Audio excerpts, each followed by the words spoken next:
आपण गेल्या 2-3 दिवसापासून सोशल रिफॉर्मर बद्दल काय करत आहे डिस्कस करत आहे, ज्यामध्ये आपण वेगवेगळ्या जे समाज सुधारक आहे त्यांनी सोशल रिफॉर्म समाज सुधारणा घडून आणलेल्या आहे. राजाराम मोहन राय आहे, शेख सर सय्यद अहमद खान आहे, त्यानंतर आपण हेनरी विवेरियन डेरोजिओ आहे, किंवा लोकमान्य टिळक असो, गोपाळ गणेश आगरकर असो, पंडिता रमाबाई असो, त्यानंतर राजाराम मोहन राय असो, किंवा महात्मा फुले असो, सावित्रीबाई फुले असो, लहुजी साळवे असो, मुक्ताबाई साळवे असो, गोपाळ काय म्हणू शकतो आपण त्यांना नारायण मेघाजी लोखंडे ज्यांना कामगार म्हणतो, बिर्जे आहे. या सगळ्यांचं काय केलं आपण एका म्हणजे डिटेल्स काही लोकांचं आहे थोडंफार त्यांची काय इन्फॉर्मेशन आहे आजच्या लेक्चर जे समोरचे समाजकारक आहेत त्यांच्याबद्दल आपण करूया.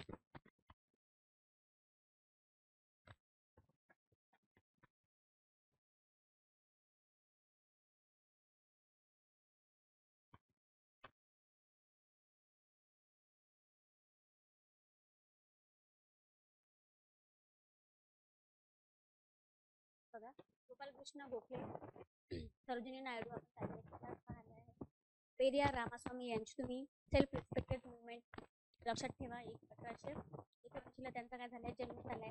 त्यानंतर 1920च्या मध्य भागामध्ये त्यांनी काय केली आहे स्वाभिमानी आंबेडकरांबद्दल आपण काल पाहिलं की त्यांचं काय आहे वृत्तपत्र आहे. आणि सोबतच एक minute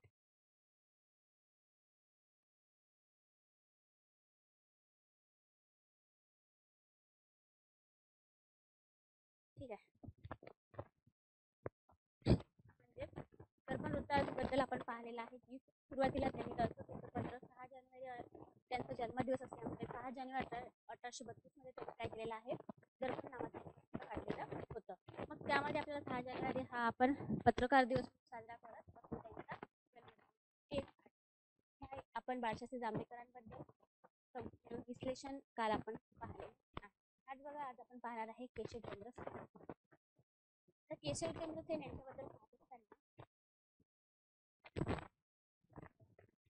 was born on 1888.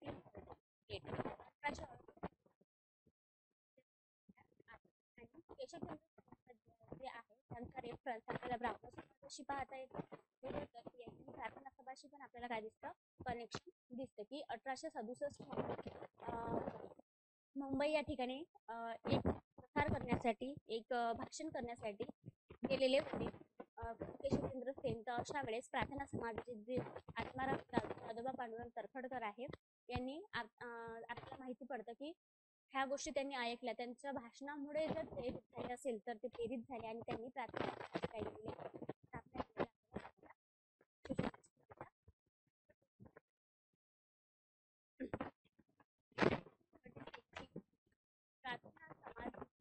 society earlier the Brahmo Samaj idea spread in Maharashtra where the Paramahansa Sabha was founded in 1814.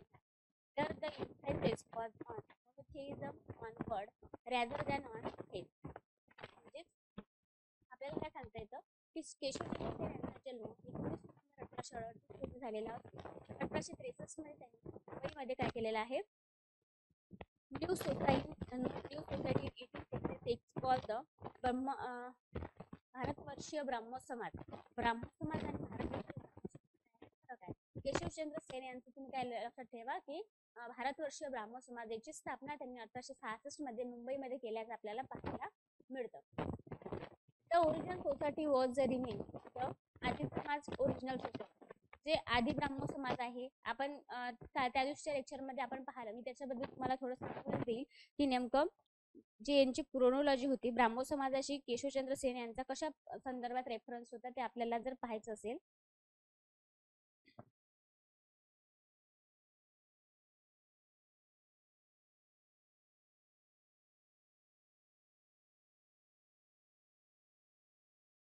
त्या दिवशी आपण क्रोनॉलॉजी पाहिली होती ब्राह्मो समाजाची. ब्राह्मो समाज स्थापना कोणी केलेली आहे राजाराम मोहन राय. कधी केलेली आहे 1800. आता बघा सुरुवातीला 1828 ला ब्राह्मण समाजाची काय झाली स्थापना झाल्याच्या नंतर कालांतराने ब्राह्मण समाजाची फूट कधी पडली 1865 मध्ये. त्यामध्ये ही जी फूट पडली त्या फुटेमध्ये ब्राह्मण समाज भारतीय ब्राह्मण समाज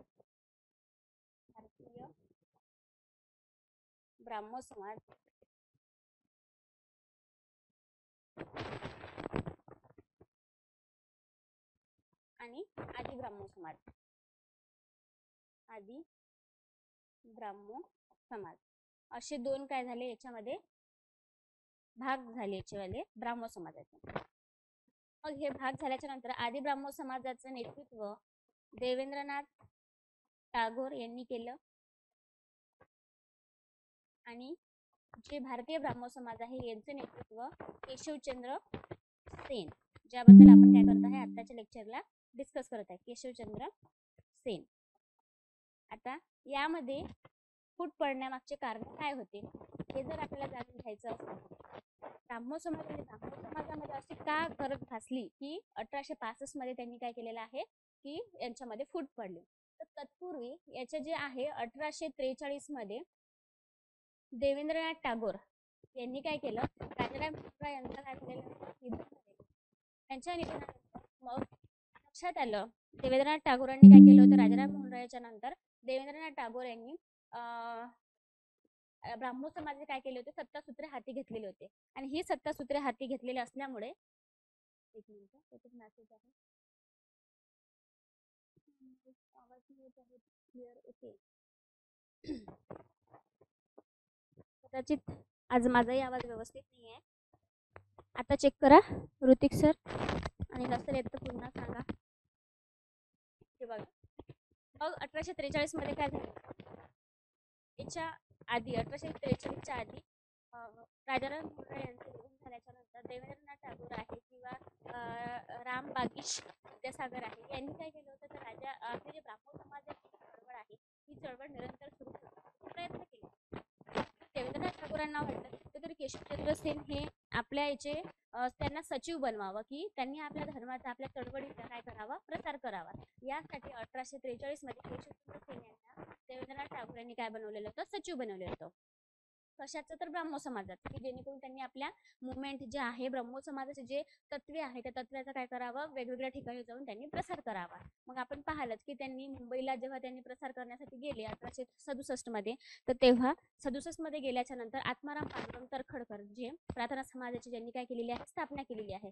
मग 1866 मध्ये गेल्याच्या नंतर जेव्हा त्यांनी मुंबईमध्ये भाषण दिलं आपल्या धर्माबद्दल, ब्रह्म समाजाबद्दल किंवा जे ब्राह्मण समाजाबद्दल जे काही बोलले किंवा इतरही काही जे त्यांनी भाषण केले, त्या भाषणाला प्रभावित होऊन आत्माराम पांडुरंग तरखडकर यांनी काय केलेलं आहे, तर प्रार्थना समाजाची स्थापना आपल्याला 1867 मध्ये केल्याचं आपल्याला पाहायला मिळतं, प्रार्थना समाज.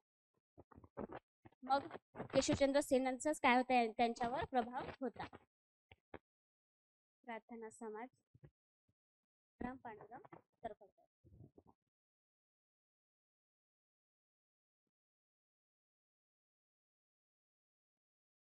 आवाज येत आहे का क्लिअर?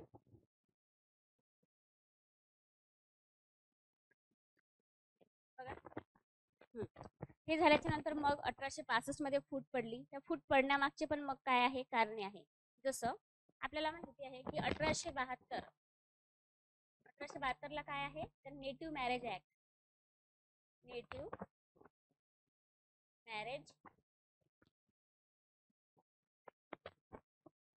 Marriage act. यामध्ये काय असतं, मुलीचं वय 14 वर्ष असावं आणि जेंट्स आहे म्हणजे मुलाचं बॉईजचं वय किती असावं, तर 18 वर्ष असावं. हा नेटिव्ह मॅरेज ऍक्ट सांगितलेले हे काय होतं, एज लिमिट होतं. परंतु केशवचंद्र सेन आपल्याला माहिती आहे त्यांनी काय सांगितलं होतं, आपण ब्राह्मण समाज जे आहे ब्राह्मण समाजाच्या पावलावर पाऊल ठेवून आपण काम करत आहे. आपण जे काही समाजामध्ये वावरत आहे, तर अशा वेळेस आपण ब्राह्मण समाजाचं तत्व काय आहे, तर सतीप्रथेला विरोध करणे, जे वाईट अनिष्ट रूढी प्रथा परंपरा आहे त्याला विरोध करणे, जसं बालविवाह आहे, केशवपण आहे किंवा एकेश्वरवादाला त्यांनी म्हणजे मूर्तीपूजा त्यांना मान्य नाही आहे. अशा काही गोष्टी आहेत जे अनिष्ट रूढी प्रथा परंपरा आहे त्यांना विरोध करण्यासाठी ब्राह्मण समाजाची आपण स्थापना केलेली होती. आणि ऑब्व्हियसली केशवचंद्र सेन हे त्याचा काय होता भाग होता, एक त्याचे सचिव होते, त्यांचा एक महत्वाचा तिथे रोल होता. परंतु आपण म्हणतो ना की आपण सांगतो लोकांना आपला म्हणजे लोकांसांगे ब्रह्मज्ञान आणि स्वतः कोरडे पाषाण, अशाच पद्धतीने मग केशवचंद्र सेन यांनी केलं. आपली जी मुलगी आहे, आपल्या मुलीचं वयाच्या 13व्या वर्षी अट काय सांगितली आहे 1872च्या नेटिव्ह मॅरेज ऍक्ट नुसार की मुलीचं वय 14 असायला पाहिजे आणि मुलाचं वय 18 असायला पाहिजे. परंतु हे न करता त्यांनी आपल्या मुलीचं 13व्या वर्षीच काय केलेलं आहे, विवाह लावून दिला. आणि विवाह लावून देण्यामागचं पण काय होतं, एक त्यांची स्वार्थी वृत्ती आपल्याला पाहायला मिळतं की एक जे राजा आहे ते राजा एक चांगला घराण्यातला आहे, त्यांच्याकडे जास्त पैसे आहे, या उद्देशाने कमी वयामध्ये मुलींचं काय करून दिलं, विवाह करून दिला. म्हणजे हा काय झाला, बालविवाह झाला. मग अशा वेळेस देवेंद्रनाथ टागोर आणि जे काही आहे दुसरे बाकीही ब्रह्मो समाजाचे काही कार्यकर्ते होते, त्या कार्यकर्त्यांच्या लक्षात आल्याच्या नंतर हे जे काही आपल्या समाजाचे तत्व आहे या तत्वांनुसार न चालता यांनी काय केलेलं आहे, कुठेतरी विरोधात गेलेले आहे. ह्या गोष्टी लक्षात आल्याच्या नंतर मग आणखी यांच्यामध्ये काय पडली, फूट पडली. आणि ती फूट कधी पडली, मग 1878. त्यालाच आपण काय म्हणत असतो, सर्वसाधारण ब्राह्मण समाज, साधारण ब्राह्मण समाज, साधारण ब्राह्मण समाज. आता हे जे चालवलं तर मग आनंद मोहन बोस, आनंद मोहन बोस आणि एक जोशी नावाची व्यक्ती होती, त्यांनी हे सर्वसाधारण ब्राह्मण समाज चालवलेला आपल्याला नंतर दिसून येतो. अशा पद्धतीचं आपल्याला यांचं जे आहे ते कार्य पाहता येतं. ओके, समजलं? आवाज येत आहे ना सगळ्यांना क्लिअर? तुम्ही तुमच्या याच्यामध्ये हे क्रोनॉलॉजी लिहून घ्या, जेणेकरून तुम्हाला ब्राह्मण समाज पण समजेल आणि यांच्यात फूट का पडली हे पण आपल्याला समजेल. आणि नेमकं केशवचंद्र सेननी भारतीय ब्राह्मण समाजाचा प्रचार करत असताना त्यांनी त्यांच्या आयुष्यामध्ये कोणती फूट केली ते पण आपल्याला लक्षात येईल.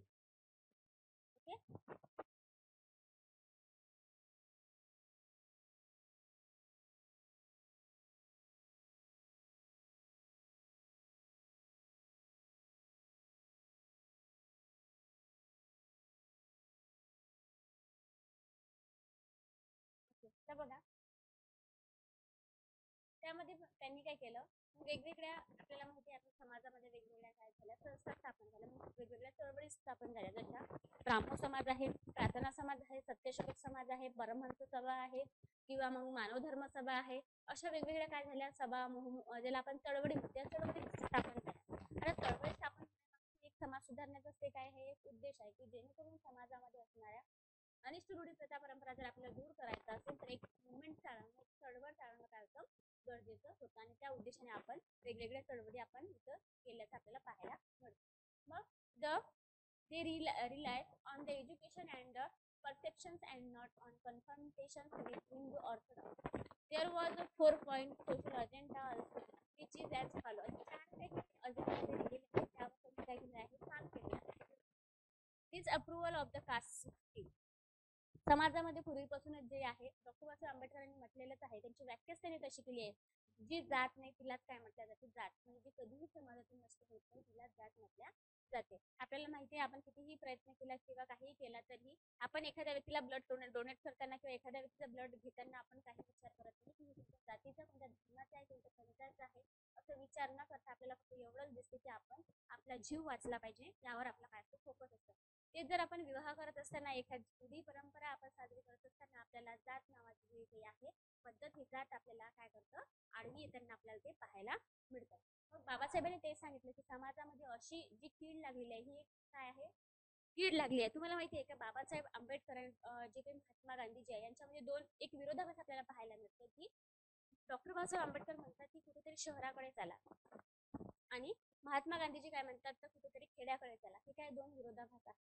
यांचे दोघांचेही अप्रोच आपापल्या परिस्थितीनुसार, आपापल्या कंडिशननुसार, आपापल्या विचारानुसार काय आहे, योग्य आहे.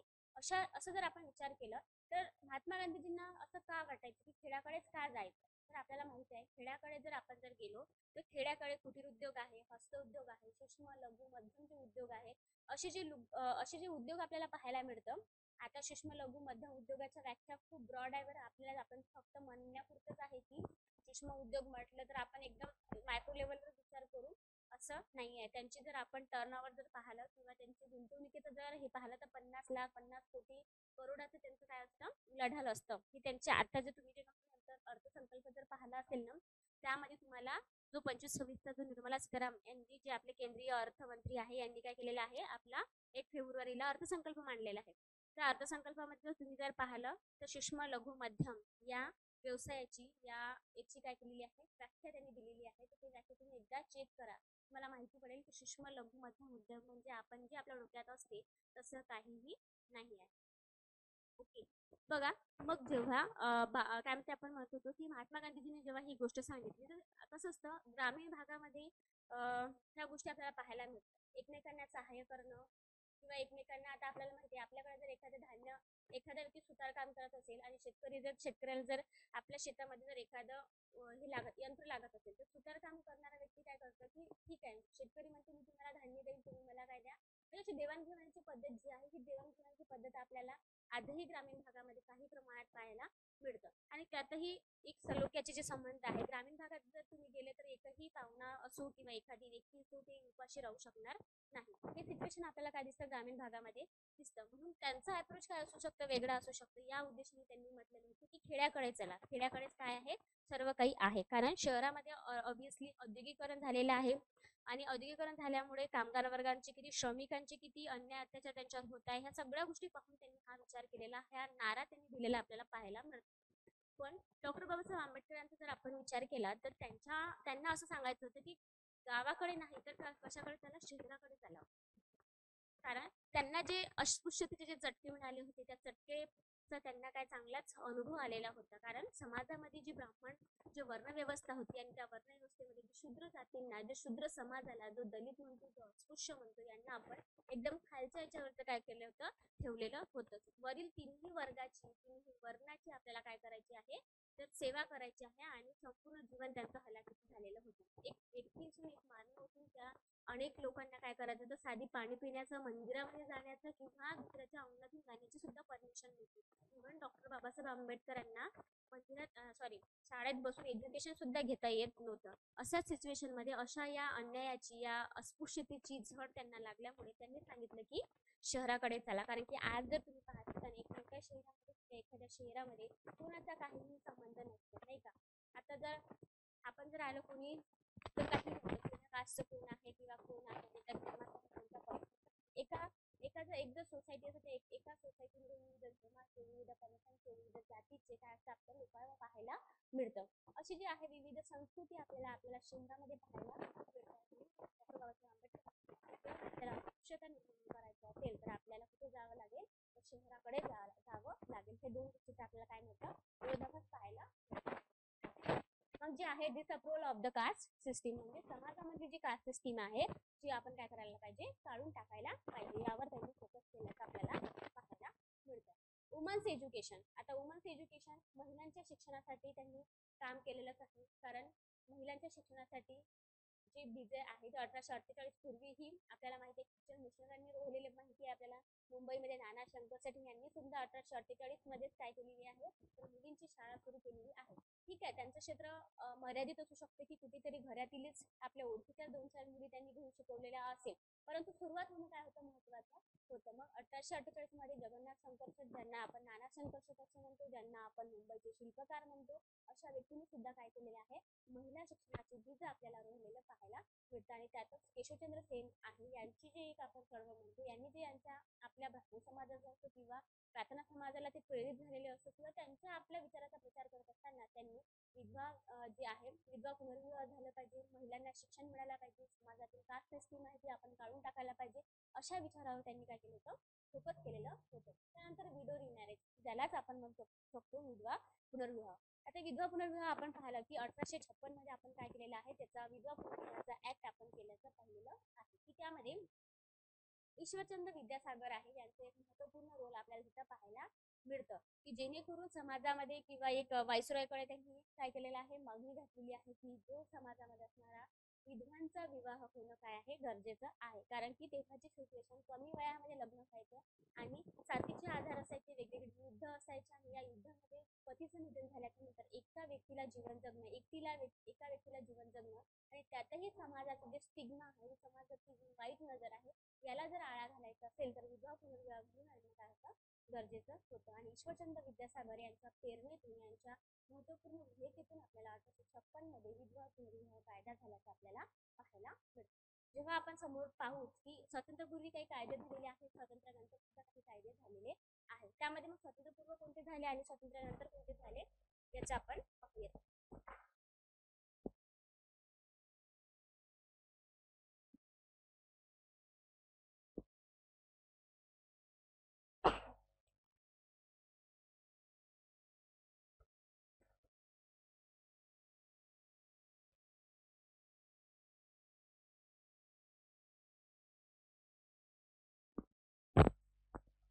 आवाज येत आहे ना क्लिअर?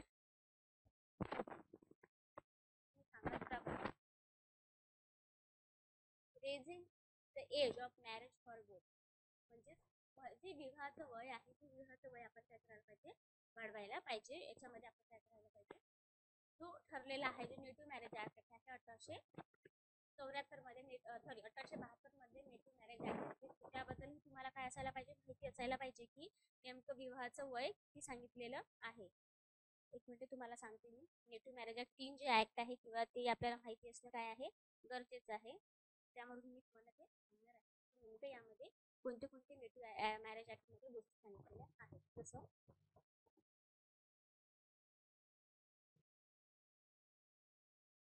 3 ऍक्ट झालेले आहेत कशाचे, तर विवाह संदर्भात. 1872 नेटिव्ह मॅरेज ऍक्ट,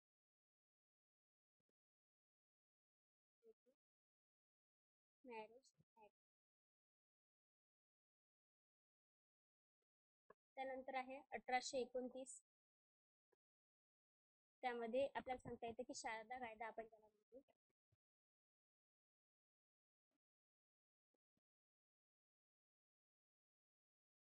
1929 आहे शारदा कायदा.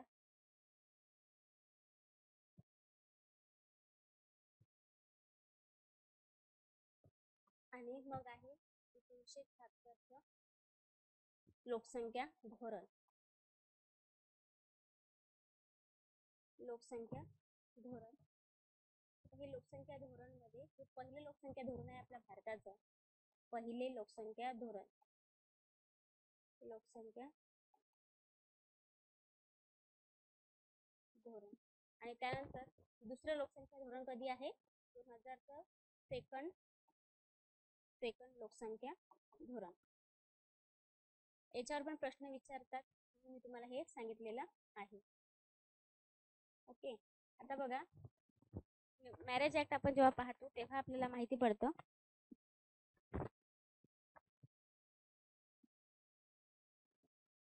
नेटिव्ह मॅरेज ऍक्ट आपण याचं एज पाहिलेलंच आहे की मुलींचं आणि मुलांचं किती हे सांगितलेलं आहे. तिथं हे आहे मेल आणि हे आहे फिमेलचं.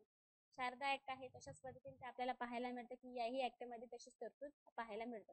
त्यानंतर आहे 1876 जर आपण पाहिलं तर यामध्ये मुलीचं विवाहाचं वय, ज्याला आपण म्हणू शकतो मेलचं विवाहाचं वय 21 वर्ष असायला पाहिजे आणि फिमेलचं विवाहाचं वय किती असायला पाहिजे, 18 असायला पाहिजे. ह्या गोष्टी 1876 लोकसंख्या धोरणानुसार आपल्याला पाहायला मिळतं की जे काही समाजामध्ये असणारे आपण म्हणू शकतो समाजामध्ये असणारे जे आपल्याला काय म्हणता येईल की विवाह पुनर्विवाह टाळण्यासाठी म्हटल्यापेक्षा अल्पकाळातच लवकरच मुली काय व्हायचं, म्हणजे विधवा व्हायच्या, हे गोष्टी जर टाळायचं असेल तर आणि मुलीला एक शारीरिकदृष्ट्या मानसिकदृष्ट्या जर आपल्याला सक्षम करायचं असेल तर ह्या गोष्टी करणं काय होतं गरजेचं होतं. अशा उद्देशाने आपल्याला 1872 मध्ये नेटिव्ह मॅरेज ऍक्ट आहे आणि सोबतच 1929चा शारदा कायदा आहे. त्यानंतर 1976चा आपलं काय आहे पहिलं लोकसंख्या धोरण आहे. त्यानंतर जे आहे 2000 नुसार आपल्याला दुसरे लोकसंख्या धोरण आहे. आता या दुसऱ्या लोकसंख्या धोरणामध्ये तुम्हाला माहिती आहे 3 गोष्टी महत्वाच्या आहेत, ज्यामध्ये उद्दिष्ट हे कसं असते, अल्प कालावधीची साठी काही उद्दिष्ट, मध्यम कालावधीचे काही उद्दिष्ट असते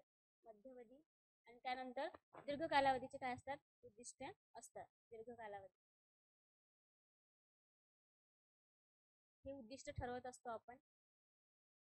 तर आपल्याला दीर्घकालावधीचं जे उद्दिष्ट आहे आपलं, हे उद्दिष्ट आपल्याला सांगता येतं की आपल्याला 2047 पर्यंत, म्हणजेच आपल्या भारताला स्वातंत्र्य मिळून किती वर्ष होणार आहे, तेव्हा 100 वर्ष होणार आहे. तर हे जेव्हा आपण गाठू तेव्हा आपल्याला लोकसंख्या काय करायची आहे, लोकसंख्या आपल्याला स्थिर करायची आहे.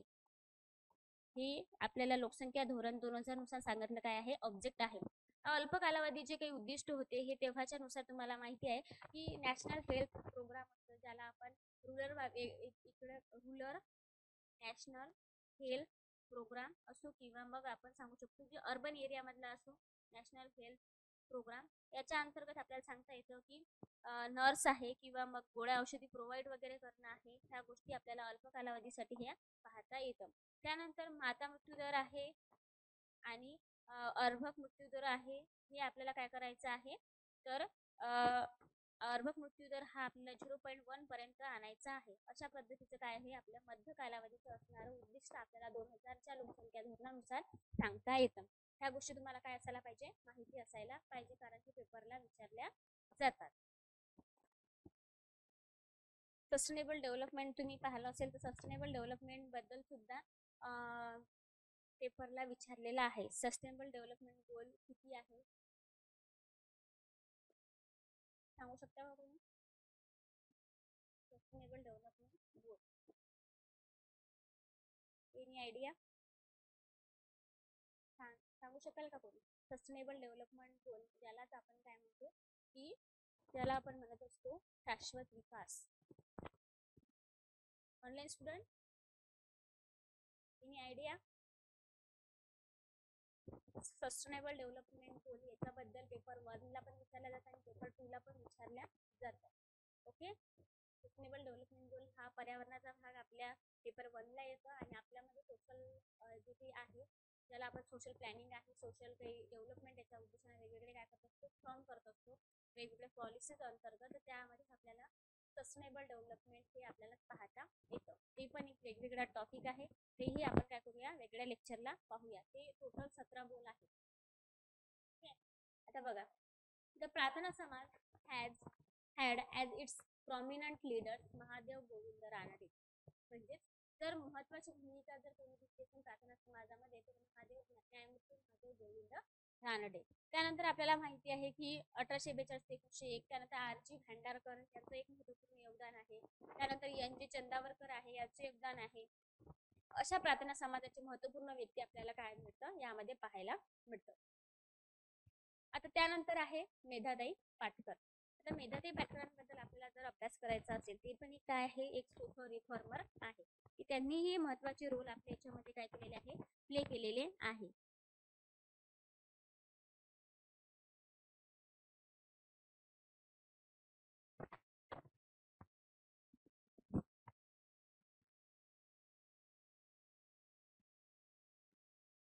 बघा, नर्मदा पाटकर, ज्यालाच आपण नर्मदा बचाव आंदोलन ज्यांच्याशी संबंधित आहे. नर्मदा ही एक काय आहे, नदी आहे.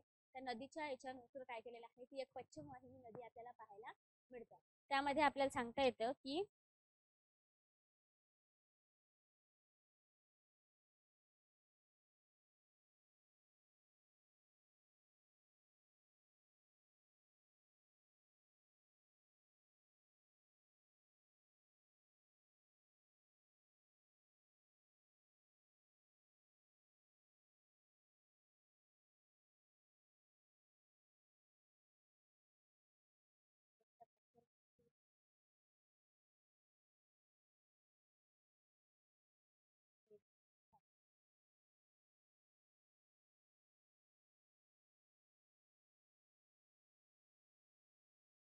त्यांचा जन्म आहे 1954. तर यांचं जर आपण पाहिलं तर जी नर्मदा नदी आहे, नर्मदा नदी ही 3 राज्यामधून आपल्याला पाहायला मिळतं. MP आहे, MP गुजरात आहे आणि MH महाराष्ट्रामधून ती 54 किलोमीटर जाते. ही महाराष्ट्रामधील काय आहे, पश्चिम वाहिनी नदी आहे. पश्चिम वाहिनी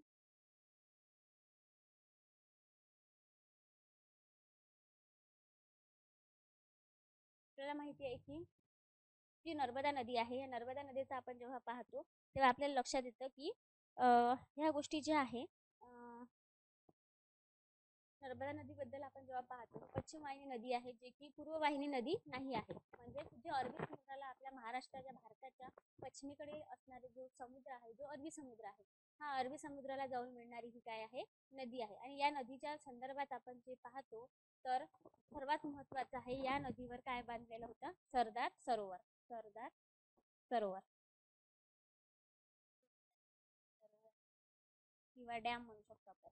या डॅममुळे हे जेव्हा बांधत आहे आता आपल्याला माहिती आहे आपण समृद्धी महामार्ग पाहतो. त्या समृद्धी महामार्ग बांधत असताना अनेक विकासात्मक कामं करत असताना व्यक्तीच्या किंवा मानवाच्या जे काही त्यांचे ठरलेल्या ज्या गोष्टी आहे यामध्ये काय होऊ शकतं आपल्याला विकास करत असताना काही अडचणी काही परिणाम त्याचे चांगले पण काही परिणाम होतात काही वाईट पण परिणाम होतात. मग विकास करत असताना आपल्याला ह्या गोष्टी काय कराव्या लागतं ऍक्सेप्ट करावं लागतं की हे जे होत आहे विकास होत आहे तर मग ऑब्विसली काही बॅड इम्पॅक्ट होणार साईड इफेक्ट जे आहे ते होणारच किंवा काही चांगल्या पण गोष्टी होणार. समृद्धी मार्ग झाल्याच्या नंतर आपल्याला माहिती आहे की पुणे मुंबई जे अंतर आहे किंवा नागपूर मुंबई जे अंतर आहे ते एकदम कमी झालेलं आहे. त्याचा जो टाइम आहे तो कमी झालेला आहे. जरी आपण कमी वेळात जर समृद्धी महामार्गाने जर मुंबईला पोहोचत असेल हे एक काय झालं आपल्या वेळेची बचत जी आहे किंवा त्याची बचत आपल्याला पाहायला मिळतं. पण ही बचत होत असतानाच आपल्याला माहिती आहे की अनेक जो ट्रायबल जो भाग आहे किंवा आपण म्हणू शकतो की अनेक लोकांच्या अनेक शेतकऱ्यांच्या जमिनी त्यामध्ये गेलेल्या आहेत. आणि ऑब्विसली आपल्याला माहिती आहे शेती हा असा भाग असतो एकदा गेल्याच्या नंतर तो विकत घेता येत नाही. आणि त्यातही ग्रामीण भागातला एरिया असेल ट्रायबल एरिया असेल तर अशासाठी काय होऊ शकतं ते बाब किचकट होऊ शकतं. त्यांचं जीवन जगण्याचे त्यांचे उपजीविकेचं साधन ते गेल्याच्या नंतर ते प्रॉब्लेम क्रिएटिक म्हणजे ते प्रॉब्लेम काय होऊ शकतं क्रिटिकल होऊ शकतो. अशा वेळेस आपल्याला सांगता येतं की हे जे आहे सरदार सरोवरावर सुद्धा आपल्याला सरदार सरोवर जो डॅम आहे ना हे सरदार सरोवर डॅम आपण इथं केल्याचं पाहायला मिळतं. आणि हा डॅम केल्याच्या नंतर मग ठीक आहे तुम्ही विकासात्मक कामं करत आहे हे आम्हाला मान्य आहे. पण मानवाला पण काय आहे एक अधिकार दिलेला आहे जे मूलभूत त्यांचे हक्क आहे या मूलभूत हक्काचं तुम्ही हनन करायला नको बरोबर ना. पण जर तुम्ही मूलभूत हक्काचं जर हनन करत असेल तर हे कुठेतरी काय आहे चुकीचं आहे. मग यांना विस्थापनाचा जो अधिकार आहे विस्थापनाचा अधिकार आपण उपजीविकेचे साधण्यासाठी त्यांना दुसरीकडे घर अवेलेबल करून देणं गरजेचं होतं. परंतु आपण त्यांना घर अवेलेबल करून न देता किंवा त्यांना वेगवेगळ्या सुविधा ज्या आहेत तिथं वेगवेगळ्या तुम्हाला जर पुनर्वसन करायचं असेल पुनर्वसन केलं जातं ना जेव्हा एखाद्या गावामध्ये धरण येतं त्या गावावरून त्या गावातील सगळे लोक दुसऱ्या गावाकडे शिफ्ट केल्या जातात. मग तुम्ही शिफ्ट करत असेल तर ते गाव एक नवीन एक वसाहत तुम्ही स्थापन करत आहे तर तिथे तुम्हाला पायाभूत सुविधा देणं काय असतं गरजेचं असतं. त्यांना वेगवेगळ्या सोयी सुविधा देणं आहे कारण की ऑब्विसली त्यांचं कल्चर एक त्यांची जी संस्कृती आहे ती संस्कृती डिस्टर्ब झालेली आहे. त्यांचं एक मानसिक शारीरिकदृष्ट्या ते संपूर्ण खचून गेलेले असतात. आणि अशा सिच्युएशन मध्ये तुम्ही त्यांना एक भरारी देणं त्यांना एक आधार देणं हे काय गव्हर्नमेंटचं काय असतं काम असतं की ऑब्विसली माहिती आहे मला की पडतं विकासाचं काम होत असताना काही गोष्टी होणारच.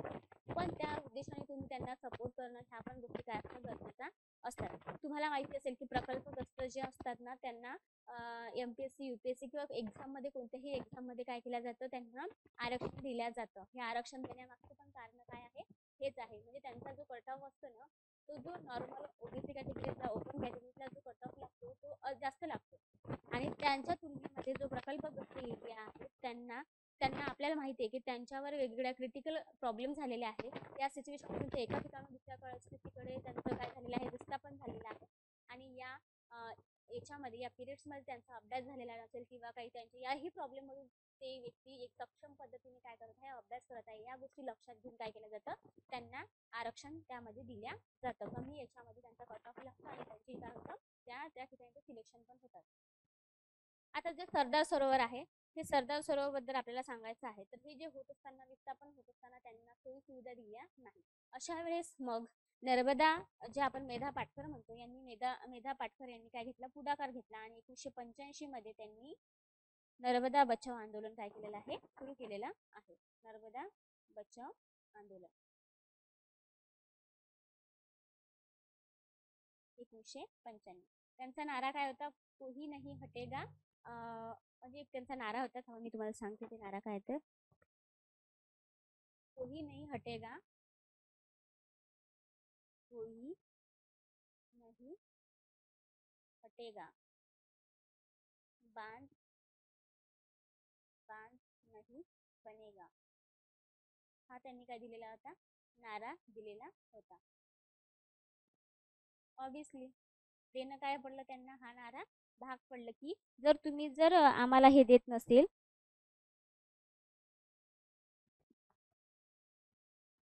तुम्ही जर आम्हाला जर सोयीसुविधा उपलब्ध करून देत नसेल तर अशा वेळेस आम्ही काय करायला पाहिजे, हे तुम्हाला जे आहे तुम्ही आम्ही हटणार नाही आणि असं कसं इथं बांध पडणार हे पण आम्ही इथं पाहून घेणार आहे. ह्या गोष्टी तिथं त्यांनी सांगितलेलं यांच्या नाऱ्यामधून आपल्याला ते पाहायला मिळतं. मेधा पाटकरांचं एवढं जे कार्य आहे हे जर आपण लक्षात ठेवलं तरी काय आहे, इनसफिशियंट आहे. परंतु आपण जर एक होलिस्टिक विचार केला किंवा होलिस्टिक जर अभ्यास केला तर आपल्याला यांना जे भेटलेले पुरस्कार आहे ते पुरस्कारांबद्दल आपण काय करूया, याच्यामध्ये पाहून घेऊया की नेमके यांना पुरस्कार कोणते भेटलेले आहे. त्यानंतर नंतर आहे एक त्यांचं एक दुसरं आंदोलन आहे जे 2005 मध्ये त्यांनी केलेलं आहे, घर बचाओ घर बनाओ आंदोलन. घर बचाओ घर बनाओ आंदोलन. आता हे पण आपल्याला कळलंच असेल की कारण ऑब्विसली विस्थापन झाल्याच्या नंतर आपलं घर बनणं प्रत्येक स्त्रीचं एक स्वप्न असतं. तुम्ही जर आपल्या आई जर आपल्या घरी जर आपल्या आई पाहत असेल, आपली पत्नी पाहत असेल, आपली बहीण पाहत, प्रत्येकाची एक स्वप्न असते की आपलं एक स्वतःचं काय असावं, घर असावं. आणि ऑब्विसली जर अशा सिच्युएशन मध्ये जर आपलं जर घर गेलं तर आपल्याला काय होऊ शकतं, त्यामध्ये म्हणजे थोडं मानसिक त्रास होतं, प्रत्येकांनाच होतं. तर अशा वेळेस जे आहे हा त्रास होत असतानाच मग त्यांनी सांगितलं की घर बचाओ घर बचाओ आणि घर बनाओ आंदोलन 2005. हे कोणाचं आंदोलन आहे तर मेधा पाटकर यांनी केलेलंच काय आहे, त्या संदर्भात त्या दरम्यान झालेलं हे एक आंदोलन आपल्याला पाहायला मिळतं. मग यांचे काय आहे 2-3 जे पुरस्कार आहे, म्हणजे 5-6 असे पुरस्कार, ते पुरस्कार तुमच्या बुक्स मध्ये तुम्ही काय करा, नोट डाऊन करा की जेणेकरून तुम्हाला काय होईल, एखाद्या एक्झामला विचारल्याच्या नंतर ते चांगल्या पद्धतीने प्रेझेंट करता येईल.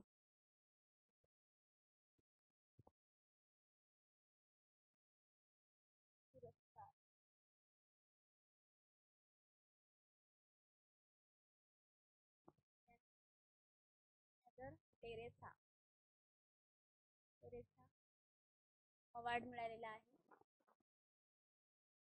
त्यानंतर आहे टेरेसा अवॉर्ड. त्यानंतर आपल्याला पाहायला मिळतं की राईट लाईव्हलीहूड, उपजीविकेचा जे आहे राईट लाईव्हलीहूड अवॉर्ड, हा सुद्धा अवॉर्ड त्यांना मिळालेला आहे. गोल्ड गोल्ड मॅन आहे की गोल्ड पुरस्कार, एक मिनिट पाहू द्या. हा गोल्ड मॅन पुरस्कार आहे. Gold man environment environment award,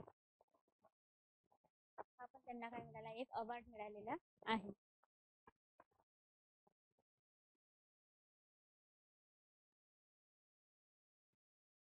तर आहे 4 नंबरचा ॲम्नेस्टी नावाची एक काय आहे, मानवाधिकार संदर्भाची एक संस्था आहे. त्या संस्थेनं पण ॲम्नेस्टी मानवाधिकार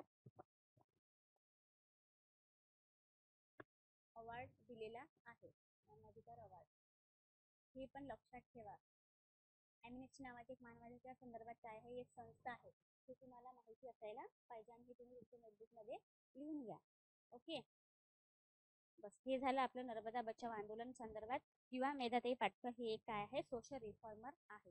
आणि सोशल रिफॉर्मर असताना त्यांनी घर बचाव घर बनाव आंदोलन हे एक आंदोलन केलेलं आहे आणि नर्मदा बचाव आंदोलन त्यांनी केलेलं आहे की विस्थापितांना न्याय मिळवून देण्यासाठी त्यांनी पुढाकार घेतल्याचं आपल्याला पाहायला मिळतं. घर बचाव घर बनाव आंदोलन आपण 2005 मध्ये झाल्याचं पाहिलेलं आहे आणि जे काही आहे नर्मदा बचाव आंदोलन हे आपण 1985 मध्ये झाल्याचं आपल्याला पाहायला मिळतं. नर्मदा नदीवर हे नर्मदा नदी असून महाराष्ट्र, मध्य प्रदेश आणि गुजरात या राज्यामधून ती वाहतं आणि वाहत असतानाच आपल्याला माहिती आहे आपल्या महाराष्ट्रामधून केवळ आणि केवळ 54 किलोमीटर ती वाहतं. पश्चिमेला जाणारी अरबी समुद्राला मिळणारी ही काय आहे, एक नदी आहे. ही नदी असून सरदार सरोवर हे तिच्यावर झालेलं काय आहे, एक डॅम आहे. आणि हे डॅम बांधत असताना मग त्यांनी दिलेला काय आहे, नारा आहे की नाही बनेगा बांध नाही हम नाही हटेंगे कहीं नाही बनेगा हम नाही हटेंगे नहीं बनेगा बांध, अशा पद्धतीचा त्यांचा काय आहे तो नारा आहे, असं आपल्याला इथं सांगता येतं. हे झालं आपण नर्मदा बचाव आंदोलनासंदर्भात किंवा मेटातील पाटलांबद्दल पाहिलेल्या संपूर्ण गोष्टी. आता बघा, त्यामध्ये आपण सोशल ऍक्टिव्हिस्ट होत्या त्या, बरोबर आहे. मी तुम्हाला ते सगळं सांगितलेलंच आहे की working from the upliftment of the live of the people. व्यक्तीच्या कम्युनिटीच्या ग्रुपच्या एखाद्या इंडिव्हिज्युअल पर्सनच्या अपलिफ्टमेंट म्हणजेच त्यांचं लाईफ स्टँडर्ड कशा पद्धतीने उंचवता येईल, त्यांचं जीवन कशा पद्धतीने चांगल्या पद्धतीने जगता येईल त्यांना, यासाठी त्या काय करत होत्या, प्रयत्न करत होत्या. त्यानंतर बघा, Patkar is the founder member of the Narmada Bachao आंदोलन, बरोबर आहे. 1985 मध्ये काय झालेलं आहे, नर्मदा बचाव आंदोलन झालेलं आहे. त्यामध्ये she is a working with Narmada Bachao Andolan with a mass base in a tribal and peasant communication in Gujarat. म्हणजेच आपल्याला माहिती आहे की नर्मदा बचाव आंदोलन जेव्हा ते करत होत्या तेव्हा त्यांना जे मास आहे, जो समाज आहे, जो जनसमुदाय आहे, जनसमुदायामध्ये जे काही ट्रायबल आहे, आदिवासी भाग आहे, शेतकरी व्यक्ती आहे, त्यांचंही इथं पार्टिसिपेशन आपल्याला गुजरात असो, महाराष्ट्र असो आणि मध्य प्रदेशमध्ये ह्या गोष्टी आपल्याला पाहायला मिळतात की या तिन्ही ठिकाणी त्यांचं काय होतं, कार्य होतं. कारण की आपल्याला माहिती आहे की जे सरदार सरोवराचा परिणाम आहे किंवा नर्मदा नदी आहे, हे तिन्ही राज्यांमधून काय करतं, जातं आणि या तिन्ही राज्यांमधून जात असल्यामुळे त्यांचा परिणाम, हा सरदार सरोवराचा परिणाम तिन्ही राज्यावर होणार होता. म्हणून तिथं आदिवासी कम्युनिटी सोबत आणि सोबतच जे काही शेतकरी आहे त्यांना सोबत घेऊन त्यांनी काय केलेलं आहे, काम केल्याचं पाहायला मिळतं. She is also the founder of the national alliance of the people movement. तुमच्या बुकमध्ये मी तुम्हाला दोन गोष्टी सांगितले आहे की नर्मदा बचाव आंदोलन 1985, घर बचाव घर बनाव आंदोलन 2005 आणि हे जे आहे त्यांनी हे केलेली हे काय एक संस्था आहे. She is also the founder of the national alliance of the people movement. लोकांच्यासाठी जे राष्ट्रीय म्हणू शकतो आपण, राष्ट्रीय लोकांची चळवळ आहे, ही चळवळ त्यांनी स्थापन केली with the aim of working is issue related to social economic justice, equality, political justice among other. जे काही सामाजिक, आर्थिक, राजकीय जेही प्रश्न असतील, हे आर्थिक असो, सामाजिक असो किंवा इतरही जेही सोशल असो, जस्टिस सामाजिक न्याय प्राप्त करणं असो, समानता असो किंवा राजकीय न्याय असो, यासाठी काय केलेलं आहे, ही स्थापन केलेली ही काय आहे, national alliance of people movement, ही त्यांनी स्थापन केलेली आपल्याला पाहायला मिळतं. She was a representative to the world publications on the dam to research the environmental, economic and social impact of the development of large dam globally. आपण पाहिलं की पर्यावरणाचं जेव्हा आपण पाहतो विकास करत असताना काय होणार आहे, तर ऑब्व्हियसली ह्या गोष्टी आपल्याला पाहायला मिळतं की आपल्या काहीतरी चांगल्या गोष्टी होणार आहे आणि वाईटही गोष्टी काही आपल्या याच्यामध्ये होणार आहे. तुम्हाला माहिती आहे का, जेव्हा ग्रीन जीडीपी काढल्या जातं, हे ग्रीन जीडीपी काढण्याचा उद्देश पण हाच असतो की जेव्हा विकासाचे कामं करत असताना आपल्याला समाजामध्ये जर समाजाचं पर्यावरण आपण ढासळलं गेलं नाही पाहिजे, यासाठी ग्रीन जीडीपी काढल्या जातो का, तर 2014 मध्ये चीन या देशाने काय केलेला आहे, तो प्रयत्न केलेला आहे आणि लगेच मग त्यानंतर त्यांनी ग्रीन जीडीपी काढलेला नाही. कारण की आपल्याला माहिती आहे की चीन देश असो किंवा भारत देश असो किंवा इतर जेही डेव्हलपमेंट कंट्री असो, या कंट्रीमध्ये काय केलं जातं, औद्योगिकरण मोठ्या प्रमाणात झालेलं आहे. इंडस्ट्रीमधून निघणारा जो धूर आहे, हे जर धूर मोठ्या प्रमाणात होत आहे आणि ऑब्व्हियसली आपल्याला माहिती आहे की जो CO2 आहे, कार्बन डायऑक्साईड आहे, क्लोरोफ्लोरोकार्बन आहे किंवा इतरही जे वायू आहे, जे काय आहे आपल्या आरोग्यासाठी अत्यंत घातक आहे, जे CFC आहे, जो क्लोरोफ्लोरोकार्बन आहे, CO2 जो कार्बन डायऑक्साईड आहे किंवा आपण अजून इतरही जे काही क्लोरीन वगैरे आहे, इतर सगळे जे काही आपण पाहतो कार्बन डायऑक्साईड वगैरे, हे सगळे घातक आहे. इव्हन आपण म्हणतो ना ओझोन सुद्धा जर आपल्याच्यावर जर डायरेक्ट आपल्यावर जर पडलं ना, तर किरण, तरीही आपल्याला ते काय आहे, घातक आहे, अल्ट्राव्हायलेट किरणाच्या माध्यमातून. तर मग ह्या ज्या काही गोष्टी आहेत हे आपल्याला माहिती आहे की ह्या डेव्हलपमेंट कंट्री असो किंवा अंडर डेव्हलपमेंट कंट्री असो किंवा जी की डेव्हलपिंगच्या जी प्रोसेसमध्ये आहे, ह्या कंट्रीज आहेत, सगळेजण काय करत आहे, प्रदूषण करत आहे. मग ऑब्व्हियसली आपण ग्रीन जीडीपी काढणार नाही, कारण ग्रीन जीडीपी मध्ये काय असतं की तुम्ही प्रदूषण किती केलं हे तुम्हाला सिद्ध करायचं असतं किंवा दाखवायचं असतं आणि जर जेवढं तुम्ही प्रदूषण केलेलं आहे तर तुमच्या एकूण टोटल जीडीपी मधून तो जेवढी आपण समाजाची, पर्यावरणाची जेवढी आपण हानी केलेली आहे तेवढी आपल्याला काय करायचं, ते भरून काढायचे असते, पैसे आपल्याला त्यातून काढायचे असतात किंवा पैसे म्हटल्यापेक्षा आपण मग त्यासाठी वेगवेगळे धर्म पण आपल्याला तिथे राबवायचे असते की जसं झाडं वगैरे लावतात, हे करायचे असतात. म्हणून त्यासाठी ग्रीन जीडीपी काढण्यासाठी प्रयत्न नाही. जसं 2014ला चीन या देशाने पुढाकार घेतला होता, परंतु त्यांनी सुद्धा काय केलेली आहे, माघार घेतलेली आहे. आपल्याला इथं पाहायला मिळतात.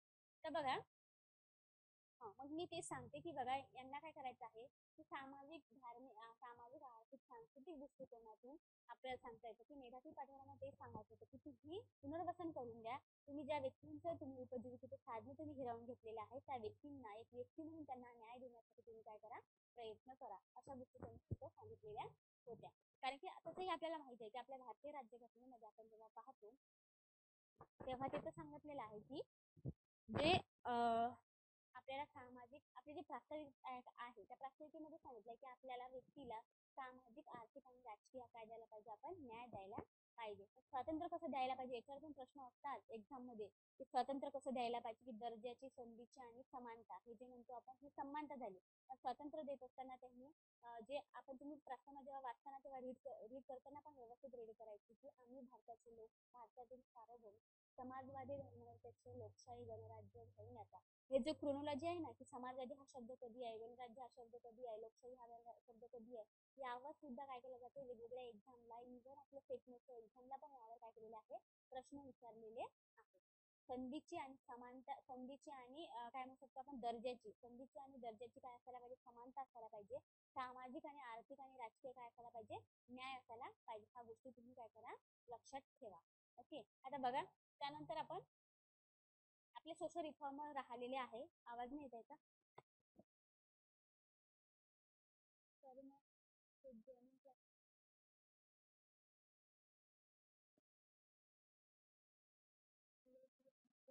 काही हरकत नाही मॅडम, लेक्चर तुम्ही नंतर पाहून घेसाल.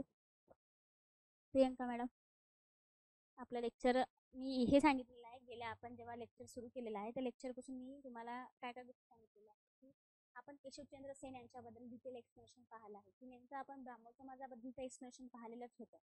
परंतु जे काही आहे केशवचंद्र सेन यांच्या डिटेल्स यांच्या आपण पाहिलं, त्यानंतर आपण जे मेधावी पाटकर हे आपली दुसऱ्या सोशल रिफॉर्मर आपण आधी लेक्चरला पाहतो की त्यांच्याबद्दल मग आपण डिटेल्स पाहिलं की नर्मदा बचाव आंदोलन त्यांनी केलं. नर्मदा नदी ही आपल्या भारतातून महाराष्ट्रातून किती किलोमीटर जातं, टोटल जर त्याचं क्षेत्र पाहिलं तर 1300 किलोमीटर समथिंग काही आहे, पण आपल्या महाराष्ट्रावरून केवळ आणि केवळ 54 किलोमीटर जातं. पश्चिम वाहिनी ती एक नदी आहे, अरबी समुद्राला जाऊन ती मिळणार एक नदी आहे. त्यानंतर महाराष्ट्र, मध्य प्रदेश आणि गुजरात या राज्यामधून ती जातं, आणि ह्या याच्यातून जात असताना या जो काही सरदार सरोवर जे बनणार आहे, हे सरदार सरोवर गुजरातमध्ये बनणार आहे. आणि नर्मदा नदीवर बनणारा जो सरदार सरोवर आहे, या सरदार सरोवरावरून आपल्याला लक्षात येते की हे बनवत असताना ऑब्विसली या तिन्ही राज्यांना काय होणार आहे, त्याचा धोका पोहोचणार आहे. या तिन्ही राज्यातले जे काही आहे यांचं विस्थापन होणं गरजेचं होतं, आणि यासाठी वेदांती पाटकर यांनी नर्मदा बचाव आंदोलन केलेलं आपल्याला पाहायला मिळतं. त्यांचा नारा आहे 1985 मध्ये त्यांनी काय केलेलं आहे ते नर्मदा बचाव आंदोलन, ही तुम्ही डेट, हे जो इयर आहे ते लक्षात ठेवा. 2005 मध्ये त्यांनी घर बनाव घर बचाव आंदोलन त्यांनी केलेलं, हे तुम्ही लक्षात ठेवा. आणि नॅशनल पीपल्स जे अलायन्स मुवमेंट आहे ती त्यांनी सुरू केलेली आहे, आणि त्या अलायन्सचं त्यांचं काय म्हणजे त्यांचा अर्थ म्हणजे आपण म्हणू शकतो की त्यांचा नेमका उद्देश काय होता, तर सामाजिक, आर्थिक, राजकीय न्याय लोकांना जर द्यायचा असेल तर एक मुवमेंट असणं काय होतं, गरजेचं होतं. या उद्देशाने आपण काय केलेलं आहे, तर की नर्मदा बचाव आंदोलनासंदर्भात एकूण डिटेल्स आपण पाहिलेल्या आहेत. आता बघा, आपण फुले शाहू आंबेडकर बद्दल बोलत असताना मी तुम्हाला सांगितलं, गेल्या लेक्चरला मी महात्मा फुले यांच्याबद्दल इन्फॉर्मेशन सांगितलेली आहे, आणि मी तुम्हाला सांगितलं की मी राजश्री शाहू महाराजांबद्दल तुम्हाला कालच्या लेक्चरला पूर्ण इन डिटेल्स मध्ये पूर्ण गोष्टी तुम्हाला सांगितलेल्या आहेत. प्रश्न कसाही अप्लाइड बेस्ड प्रश्न तुम्हाला आला तरीही तुम्हाला काय होईल, ते प्रश्न सॉल्व्ह होईल. की ठीक आहे, तुम्हाला माहिती असेल की महात्मा फुलेंचं त्यांचं कार्य, मुलींचं कार्य काय आहे, शूद्रांसंदर्भात कार्य काय आहे, त्यानंतर आपण म्हणू शकतो की महिलांसंदर्भात त्यांचं वेगळं कार्य आहे, किंवा ते एक इतिहासकार होते, ते एक निबंधकार होते, वेगवेगळे साहित्याचं त्यांनी लिखाण केलेलं आहे, ते एक बागायतदार होते, ते एक व्यावसायिक होते. आपण पाहिलं ना की खडकवासला धरण जे आहे, त्या खडकवासला धरण पुण्यामध्ये आहे, तुम्हाला माहिती असेल.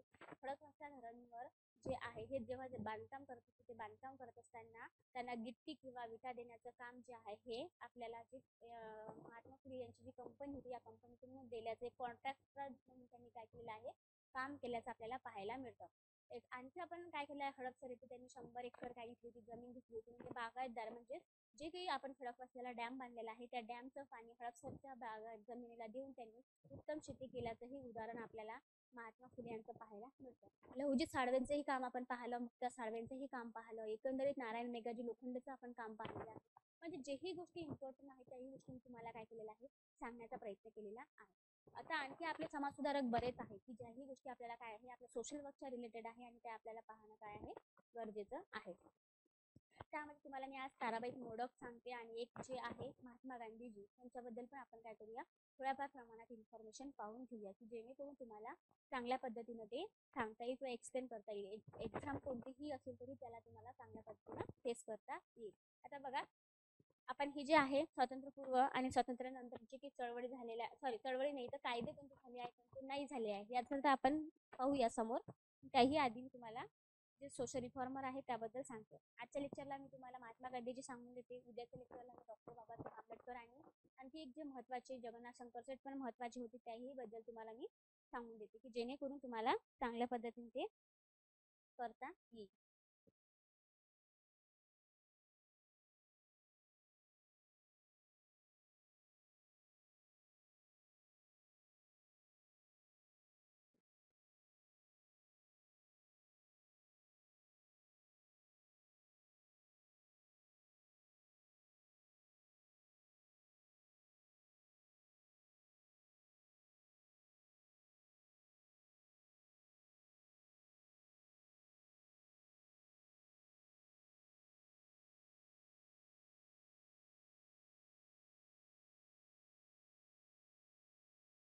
माहिती असेल तुम्हाला मोहनदास करमचंद्र.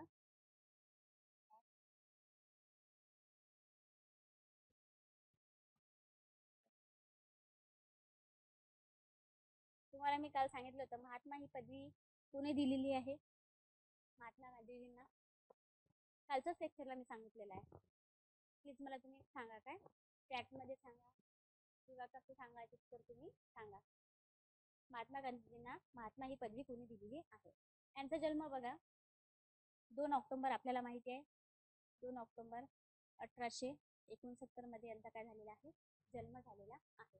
आणि निधन जर आपण पाहिलं तर निधन आपण 30 जानेवारी 1948 मध्ये, म्हणजे भारत स्वतंत्र झाला आणि लगेच काय झालं आहे तर महात्मा गांधीजींचं निधन झालेलं आपल्याला पाहायला मिळतं. तुम्ही सांगाल का महात्मा गांधीजींना महात्मा ही पदवी कोणी दिली? तर नाही सांगता येणार. म्हणजे आता अर्थ तुम्ही लेक्चर प्रॉपरली ऐकतच नाही है ना, हे सिद्ध होते यातून. आन्सर दिलं कोणतरी, हो ओके बरोबर, good good good. Arushi madam, Ashwini madam आहे त्यांचं नाव रिअल. बरोबर आहे. महात्मा गांधीजींना रवींद्रनाथ टागोर यांनी काय दिलेलं आहे, रवींद्रनाथ टागोर. आणि रवींद्रनाथ टागोर यांना गुरु काय म्हणतो आपण त्याला, गुरुदेव ही पदवी. गुरुदेव ही पदवी कोणी दिलेली आहे तर महात्मा गांधीजींनी दिलेली आहे. हे त्यांनी इंटरलिंकेज एकमेकांसोबत ते केलेलं आपल्याला पाहायला मिळतं. ओके, आता बघा आपल्याला माहिती आहे महात्मा गांधीजी बद्दल आपण पाहत असताना एम के गांधी,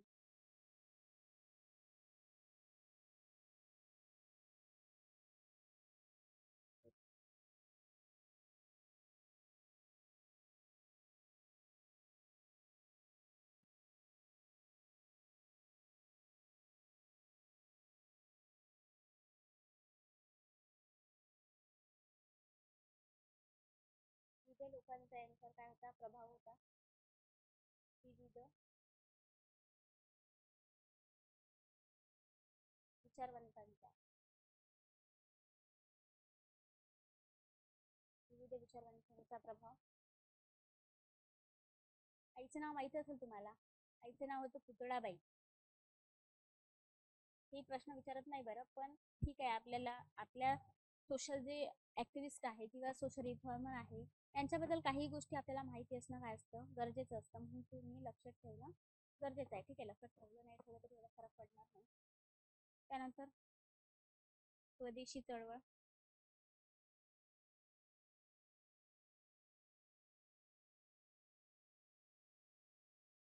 दक्षिण आफ्रिकेमधील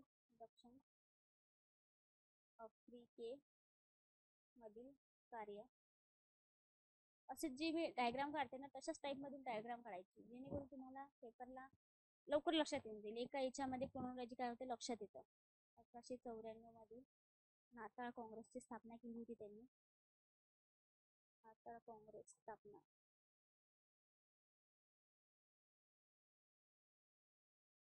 1893 मध्ये गेले होते ते तिथे दक्षिण आफ्रिकेमध्ये.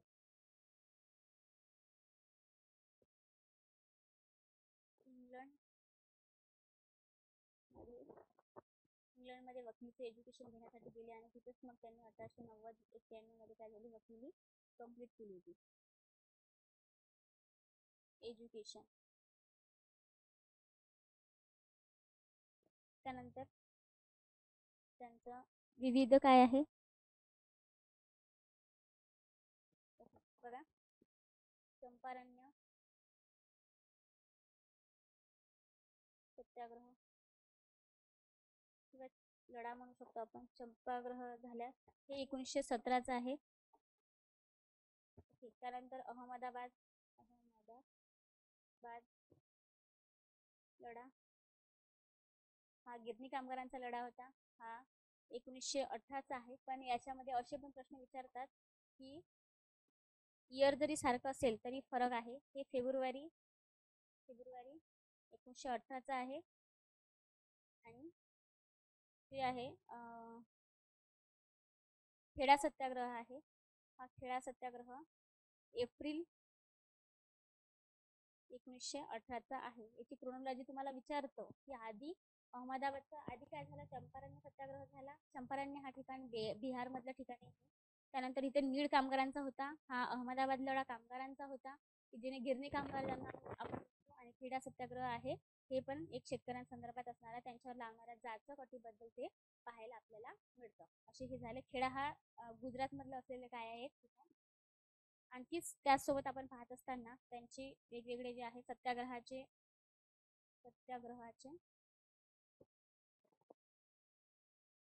साधने किंवा तंत्रे. त्यानंतर आहे असहकार चळवळ 1920. असहकार चळवळ झाल्याच्या नंतर सविनय कायदेभंग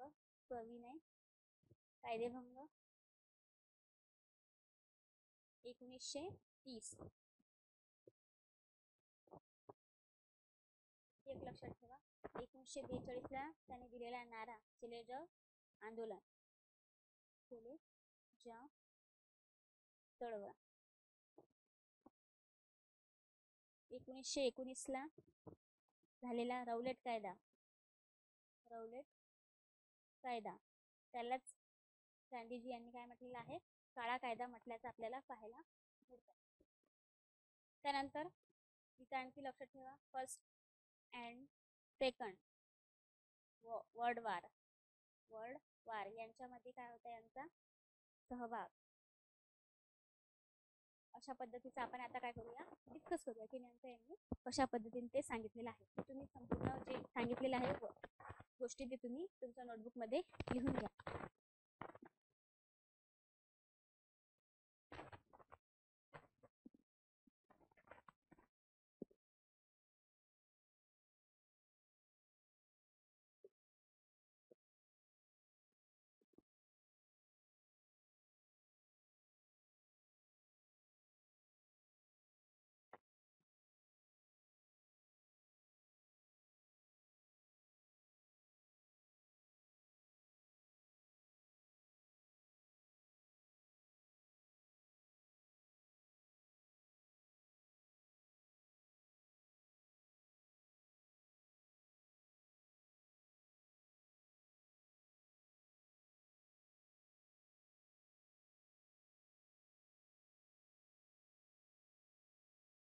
लिहिलं का सगळ्यांनी?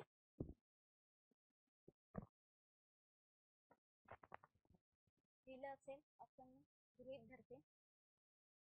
एक्सप्लेन करूया. ओके, बघा, विविध विचारवंत यांचा प्रभाव.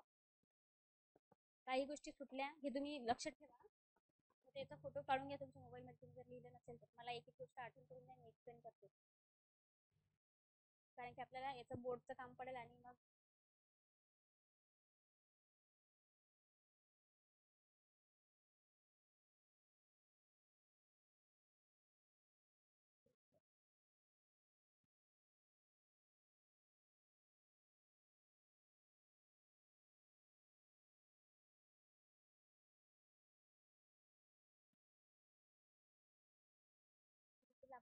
की वेगवेगळे विचारवंत जे आहे जे अनटू दिस लास्ट हे त्यांनी लिहिलेलं एक बुक आहे ते मी ते लिहिलेलं बुक्स आहे त्याबद्दल आपण आधी बघूया की नेमकं त्यांनी काय सांगितलेलं आहे.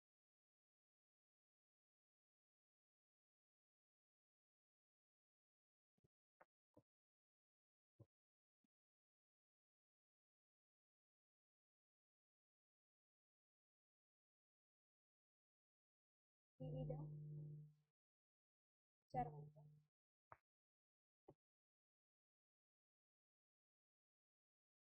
आपल्याला आपल्या आयुष्यात पण वेगवेगळ्या विचारांचा काय असतो प्रभाव असतो. काही लोकांचे आई वडील गुरु असतात, काही व्यक्तींचे शिक्षक गुरु असतात, काही व्यक्तींचं म्हणजे असं नाही आहे चालता बोलताही आपल्याला काय असतं लहान लहान मुलगा सुद्धा काय असतं प्रत्येक व्यक्तीचा काही ना काही गुरु असतो. लहान मुलांकडून पण काही गोष्टी काय असतात शिकण्यासारखं असतं. ज्यांच्याकडून आपल्याला काही शिकायला मिळतं ते आपले काय असतात गुरु असतात. मग तशाच पद्धतीने आपल्या आयुष्याला एक पलटणी देण्यासाठी एक जो टर्निंग पॉईंट ठरवण्यासाठी प्रत्येकाच्या आयुष्यामध्ये एक गुरु असतो आणि तो गुरु काय असतो आपल्या महत्वाचा रोल आपल्या याच्यामध्ये काय करतात प्ले करत असतात. तशाच पद्धतीचं विविध विचारांचा जो आपण प्रभाव पाहतो त्यामध्ये जॉन रस्किन जॉन रस्किन यांचा जो आहे लास्ट हे यांचा एक ग्रंथ होता. या ग्रंथाचं रीडिंग केल्याच्या नंतर महात्मा फुले यांना महात्मा गांधीजी यांना काय केलेला त्यांचा प्रभाव आपल्याला पाहायला मिळतो. त्यानंतर थोरो नावाचे एक व्यक्ती आहे, डेव्हिड थोरो आहे त्यांचं नाव, डेव्हिड थोरो यांचं पॅसिव्ह रेजिस्टन्स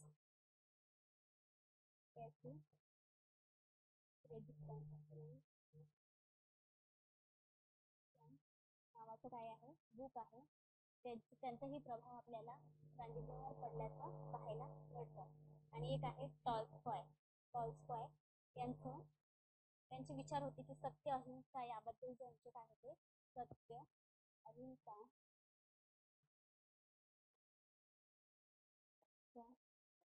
त्यांचे विचार आपल्याला पाहायला मिळतात आणि त्या विचारावर यांनी काय केलेलं आहे पाऊल ठेवलेलं आपल्याला पाहायला मग जे आहे त्यानंतर आपल्याला माहिती आहे सर्वात महत्वाचे जे महात्मा गांधीजींचे गुरु गोपालकृष्ण गोखले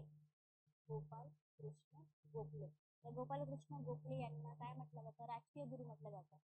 ते म्हणण्यामागचं कारण काय आहे तर त्यांना राजकीय धडे देण्याचं काम त्यांना राजकारणात आणण्यासाठी किंवा राजकारणात म्हटल्यापेक्षा त्यांना जे काही त्यांनी सुधारणा केलेल्या आहे त्या सुधारणा करण्यामागे दक्षिण आफ्रिकेमध्ये आणण्यामध्ये सुद्धा गोपालकृष्ण गोखले यांनीच त्यांना तिथे गेले आणि तिथे गेल्याच्या नंतर मग महात्मा गांधींना सांगितलं की तुम्ही जे काम करत आहे दक्षिण आफ्रिकेमध्ये ते काम तुम्ही करत असताना आपल्या भारताला सुद्धा काय आहे तुमची गरज आहे तर तुम्ही आपल्या भारताला एक कर्मभूमी बनवा. तुमची जन्मभूमी जरी भारत आहे तरी त्याच पद्धतीने कर्मभूमी सुद्धा काय करा भारतालाच बनवा आणि आपल्या भारतामध्ये तुमच्यासारख्या व्यक्तीची तुमच्यासारख्या विचारवंतांची गरज आहे तर तुम्ही काय करा भारतामध्ये या. म्हणून नाही का गोपालकृष्ण गोखले 1914 मध्ये गांधीजींना कुठे घ्यायला गेले होते दक्षिण आफ्रिकेमध्ये घ्यायला गेले होते आणि दक्षिण आफ्रिकेमधून मग 1915 मध्ये जे तारीख तुम्हाला माहिती आहे 9 जानेवारी 1915 तेव्हा काय झालं गांधीजींना आपण घेऊन आलो कुठून तर आफ्रिकेमधून आपण तो घेऊन आलो आणि म्हणून 2003 पासून शासनाने काय केलेलं आहे तर 9 जानेवारी हा दिवस भारतीय प्रवासी दिवस म्हणून साजरा केला जातो. भारतीय प्रवासी दिवस राष्ट्रीय प्रवासी दिवस असो किंवा भारतीय प्रवासी दिवस. आता हे दिवस साजरा करण्यामागचा उद्देश पण तुम्हाला माहिती असेल की या दिवशी गांधीजी आलेले होते हे आपल्याला माहिती आहे दक्षिण आफ्रिकेमधून आलेले होते परंतु आताच्या सिच्युएशन मध्ये आपल्याला माहिती आहे की रेमिटन्स हा रेमिटन्स ऐकलेला आहे तुम्ही सांगू शकाल का रेमिटन्स म्हणजे काय आपल्या भारतातील अनेक लोक काय करतात आपल्याला माहिती आहे की भारतातील अनेक लोक परदेशामध्ये वेगवेगळ्या व्यवसायानिमित्त वेगवेगळ्या शिक्षणासाठी वेगवेगळ्या जात असतात आणि अशासाठी मग त्या लोकांना विविध सुविधा प्रोव्हाइड करून आपल्या भारतामध्ये काम केल्या जातात आपल्या भारतामध्ये आणि मग अशा वेळेस त्यांच्या रेमिटन्स म्हणजे की आपल्या भारतातील एक व्यक्ती आहे भारतातील व्यक्तीने परदेशामध्ये जाऊन तिथे काय करत आहे ते व्यापार करत आहे किंवा शिक्षण व्यापार करत आहे किंवा एखादा बिझनेस करत आहे किंवा एखादं पैसे कमवत ते पैसे भारतामध्ये जर ते व्यक्ती पाठवत असेल आपल्या आई वडिलांना किंवा मग जो काही तो पाठवत असेल तर त्याला काय म्हटलं जातं रेमिटन्स म्हटल्या जातात. रेमिटन्स देशामधून मग ते आपल्या भारतातून परदेशामध्ये गेलेले जे भारतीय नागरिक आहेत तर त्या भारतीय नागरिकांनी आपल्या देशामध्ये पाठवलेला जो पैसा आहे जो रेमिटन्स आहे त्याची महत्वाची भूमिका असल्यामुळे आपण 2003 पासून काय केलेलं आहे तर सरकारने भारतीय प्रवासी दिवस म्हणून आपण 9 जानेवारी हा दिवस साजरा करतो. आपल्याला सोशल वर्कमध्ये हे पण प्रश्न विचारला जातो मी तुम्हाला काल जे नुसतं सांगितलेलं आहे जो आपण म्हणतो की 26 जून हा काय केला जातो सामाजिक न्याय दिवस म्हणून साजरा केला जातात असे प्रश्न विचारल्या जातात की जागतिक पर्यावरण दिवस हा 5 जानेवारी असतो. त्यानंतर ओझोन दिवस हा 16 सप्टेंबर असतो. त्यानंतर मग आपल्याला माहिती आहे की 16 ऑक्टोबर हा अन्न दिवस म्हणून साजरा केला जातो त्या अन्नाची सुरक्षा आपण पाळली पाहिजे. 1 ते 7 ऑगस्ट हा दिवस स्तनपान सप्ताह म्हणून पाळला जातो. 7 ऑगस्ट हा हस्तोद्योग म्हणून काय केला जातं पाळला जातं. ह्या गोष्टी काय असायला पाहिजे आपल्याला माहिती असायला पाहिजे असे जे दिवस असतात आणि त्यातही सोशल वर्कशी जे रिलेटेड असतात ह्या सोशल वर्कच्या रिलेटेड असणारे आपल्याला पाठ असायला पाहिजे. बरोबर 2 फेब्रुवारीला तुम्हाला माहिती असेल की 1971 मध्ये रामसर करार झालेला आहे. तो रामसर करार झाल्यानंतर 2 फेब्रुवारी हा दिवस रामसर दिवस म्हणून साजरा केला जातो. आता सद्यस्थितीत टोटल किती रामसर स्थळे आहेत किंवा काय आहे हे जरी पेपर बनचा भाग असेल तरीही पर्यावरणाचा किंवा सोशल वर्कवर किंवा समाजावरही काय होते यांचा इम्पॅक्ट पडतो म्हणून आपल्याला त्याच्याही गोष्टी काय असणं माहिती असणं काय असतं गरजेचं असतं. ओके झालं आपण आता विविध विचारांचा प्रभाव आपण काय केलेला आहे गांधीजींवर कशा पद्धतीने पडला ते आपण पाहिलेलं आहे. आता बघा दुसरं आपण काय बघू विविध आता त्याआधी आपण सुरुवातीला दक्षिण आफ्रिकेतलं कार्य पाहून घेऊ नंतर त्यांनी दक्षिण आफ्रिकेमध्ये गेल्याच्या नंतर कशा पद्धतीने कार्य केलं. आता दक्षिण आफ्रिका कार्य हे कार्य पाहत असताना त्यांनी सुरुवातीला 1891 मध्ये काय केलेलं होतं तर इंग्लंडमधून त्यांनी बॅरिस्टरची पदवी लॉची पदवी घेऊन आले होते. इंग्लंडमधून वकिली इंग्लंडमध्ये त्यांनी हे केल्याच्या नंतर मग दक्षिण आफ्रिकेमध्ये त्यांना एक व्यक्तीची केस आली आणि त्या एका व्यक्तीच्या केससाठी त्या व्यक्तीचं नाव मला आठवत नाही कन्फर्म पण मी तुम्हाला सांगत नाही. दक्षिण आफ्रिकेमध्ये त्या व्यक्तीची केस लढण्यासाठी ते गेलेले होते.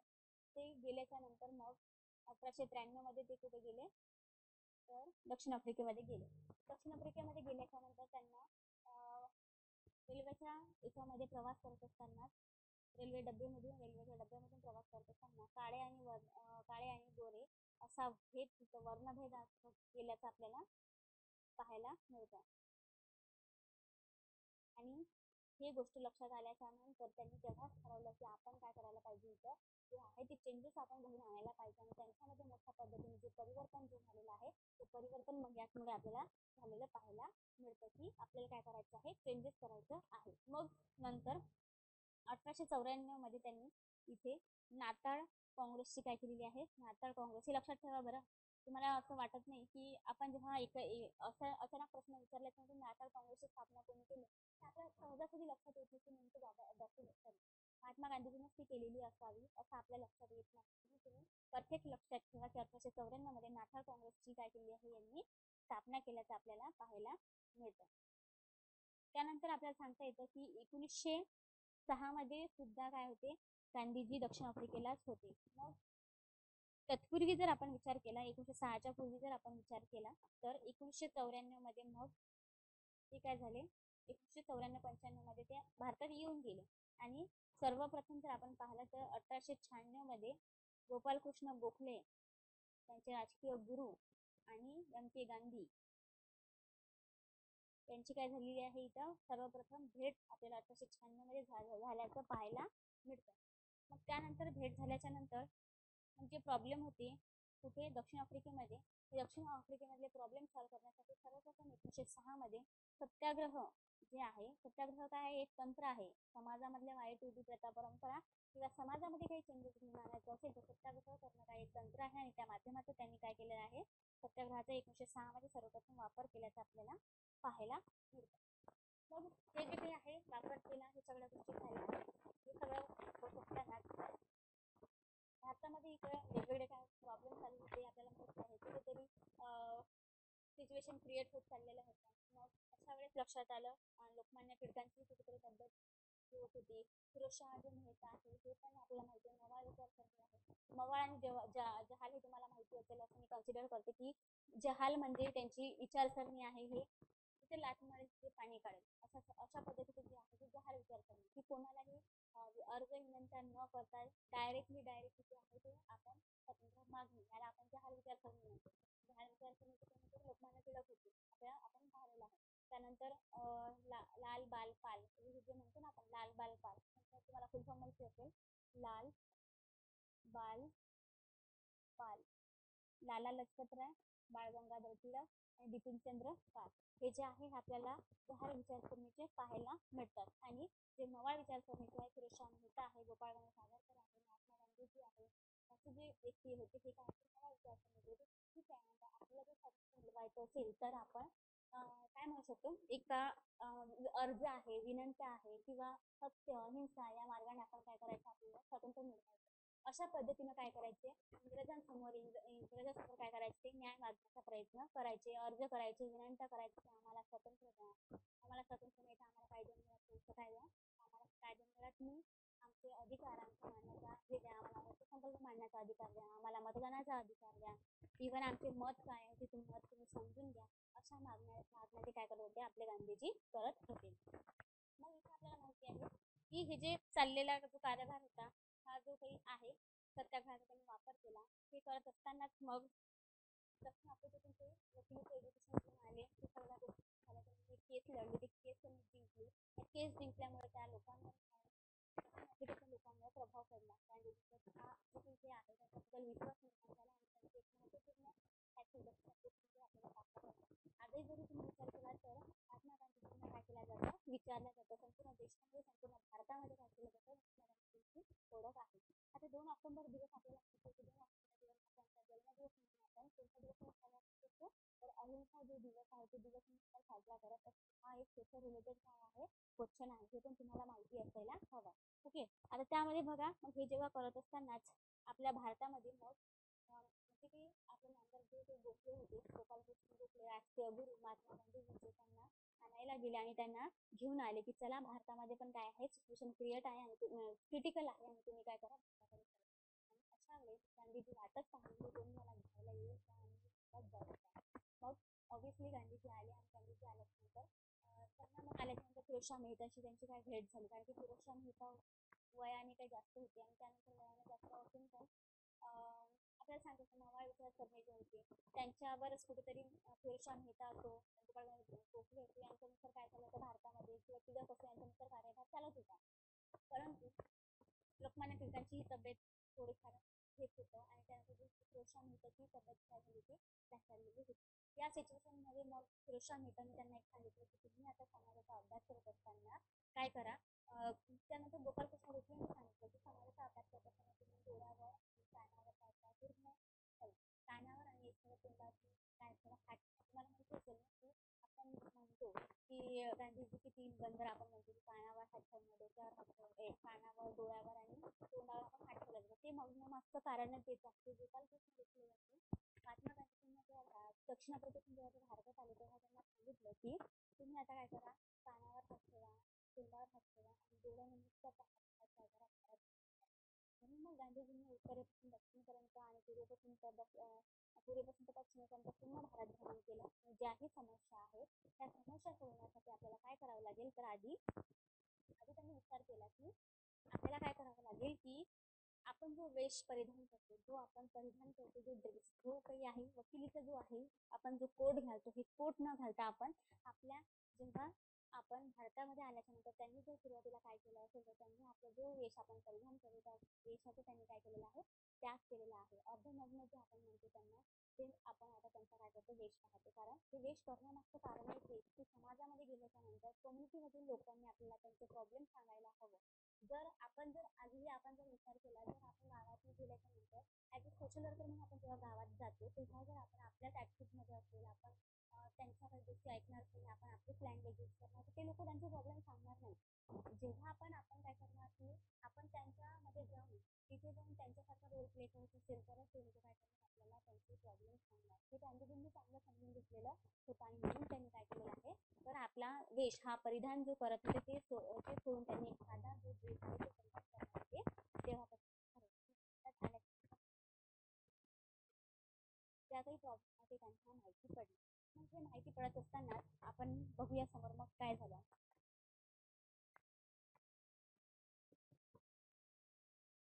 हे जे आहे हे तुम्ही लिहून घेतलं ना, सगळं लिहून घेतलं.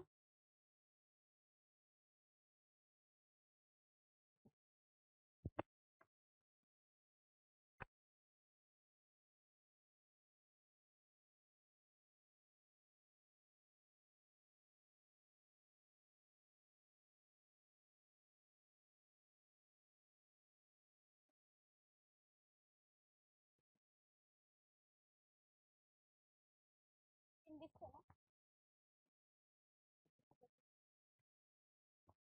दिसतो, मला तर वाटतं दिसतो म्हणून. बघा, मग जेव्हा भारतात आल्यानंतर 1915ला भारतामध्ये आगमन, त्यानंतर मग आपण इन डिटेल्स मध्ये काय झालं ते आपण सगळं पाहिलेलं आहे. मग 1916ला काय झालं, लखनौ करार झाला. लखनौ करार, लखनौ कराराबद्दल मी तुम्हाला कालच्या लेक्चरला सांगितलं. लखनौ करार कशासाठी होता, हिंदू मुस्लिम यांच्यामध्ये काय करणं आहे आपल्याला, एकटे घेऊन आणणे, यासाठी आपण लखनौ करार केलेला होता. तर लखनौ करारामध्ये अंबिकादास मुजुमदार, हे लक्षात ठेवा, अंबिकादास मुजुमदार हे त्याचे काय होते, तेव्हाचे राष्ट्रीय काँग्रेसचे अध्यक्ष होते. 1916ला मुजुमदार. आणि तेव्हा आपल्याला सांगता येतं की लखनौ करार झाला आणि गांधीजींनी यामध्ये पार्टिसिपेशन घेतलं, कारण की गांधीजीला तेच करायचं होतं की जर आपल्याला भारतामध्ये एकतेचा किंवा स्वातंत्र्य मिळवून जर घ्यायचं असेल तर आपल्याला काय करावं लागेल, तर आपल्याला हिंदू आणि मुस्लिम हे एकटे घेऊन आणावं लागेल, की जे 1907 साली जे घडलेलं जे होतं, सुरक्षित सूट जे झाली होती त्यातून आपल्याला काय करायचं होतं, बाहेर पडायचं. यासाठी यांनी 1916ला जे झालेला लखनौ करार आहे यामध्ये भाग घेतल्याचं आपल्याला पाहायला मिळतं. त्यानंतर 1917ला सर्वप्रथम ज्यांनी केला तो चंपारण्य सत्याग्रह. आता आपल्याला माहिती आहे चंपारण्य सत्याग्रह.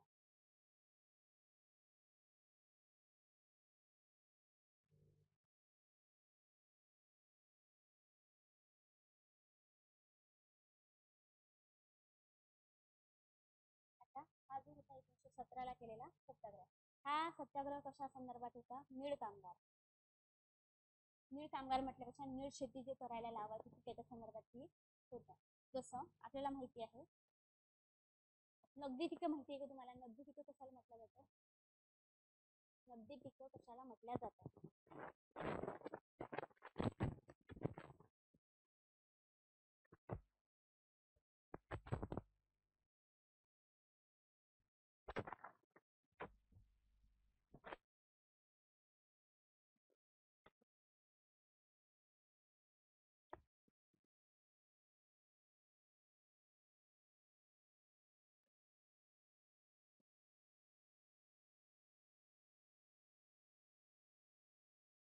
ते घेतल्या जातात नाही, त्यांना खरीप हंगाम माहिती असेल सांगता येत नाही ना, आहे ना.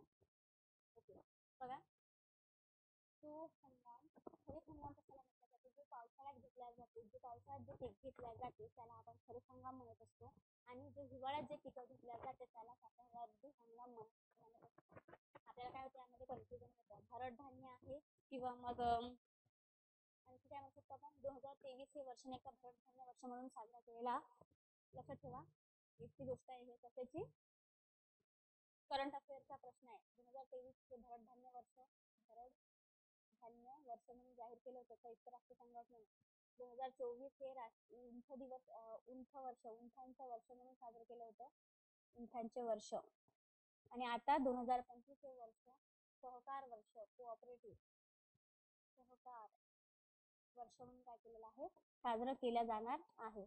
हे लक्षात ठेवून घ्या, बुकमध्ये लिहून घ्या ना.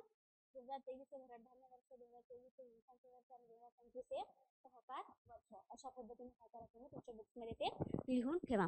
आता ओके, बघा, नगदी पीक जे मी तुम्हाला सांगणार होतो, नीळ हे काय आहे, नगदी पीक आहे. नगदी पीक म्हणजे या पिकामध्ये आपल्याला काय होणार आहे, तर घेतल्याच्या नंतर लगेच आपल्याला तो मार्केटमध्ये नेऊन विकता येतं, त्यालाच आपण म्हणत असतो नगदी पीक. लगेच काय मिळतं, आपल्याला पैसे मिळतं, ते आपल्याला जास्त दिवस ठेवता पण येत नाही. जसं कापूस आहे, कापूस हे नगदी पीक आहे. त्यानंतर आपण ऊस हे नगदी पीक आहे, हळद हे नगदी पीक आहे, त्यानंतर नीळ हे काय आहे, नगदी पीक आहे, तंबाखू हे नगदी पीक आहे. असे आपल्याला नगदी पीक आहे, आणि ह्या नगदी पिकामुळे आपल्याला जे आहे हे पीक कसे आहे, नगदी पीक आपण कशाला म्हणतो की लवकर पैसा मिळतं पण अन्नधान्याचा काही उपयोगाचं नाही. तर इथं तू शेतकऱ्यांची किंवा लोकांची गरज भागवल्या जातं का, ते दुय्यम आहे ना. ठीक आहे, तुम्हाला कापूस मिळणार, कपडे मिळणार, मान्य आहे. तंबाखू मिळणार, तुमचं व्यसन आहे ते पूर्ण होणार. पण हे जे काही गोष्ट आहे हे दुय्यम आहे, पण अन्नधान्याची जी गरज आहे ती पूर्ण करतं का, हे नाही. म्हणून मग यांना काय म्हटलं जातं, नगदी पिकं म्हटलं जातं. मग ही नगदी पिकांची काय केल्या जायची, सक्ती केल्या जायची.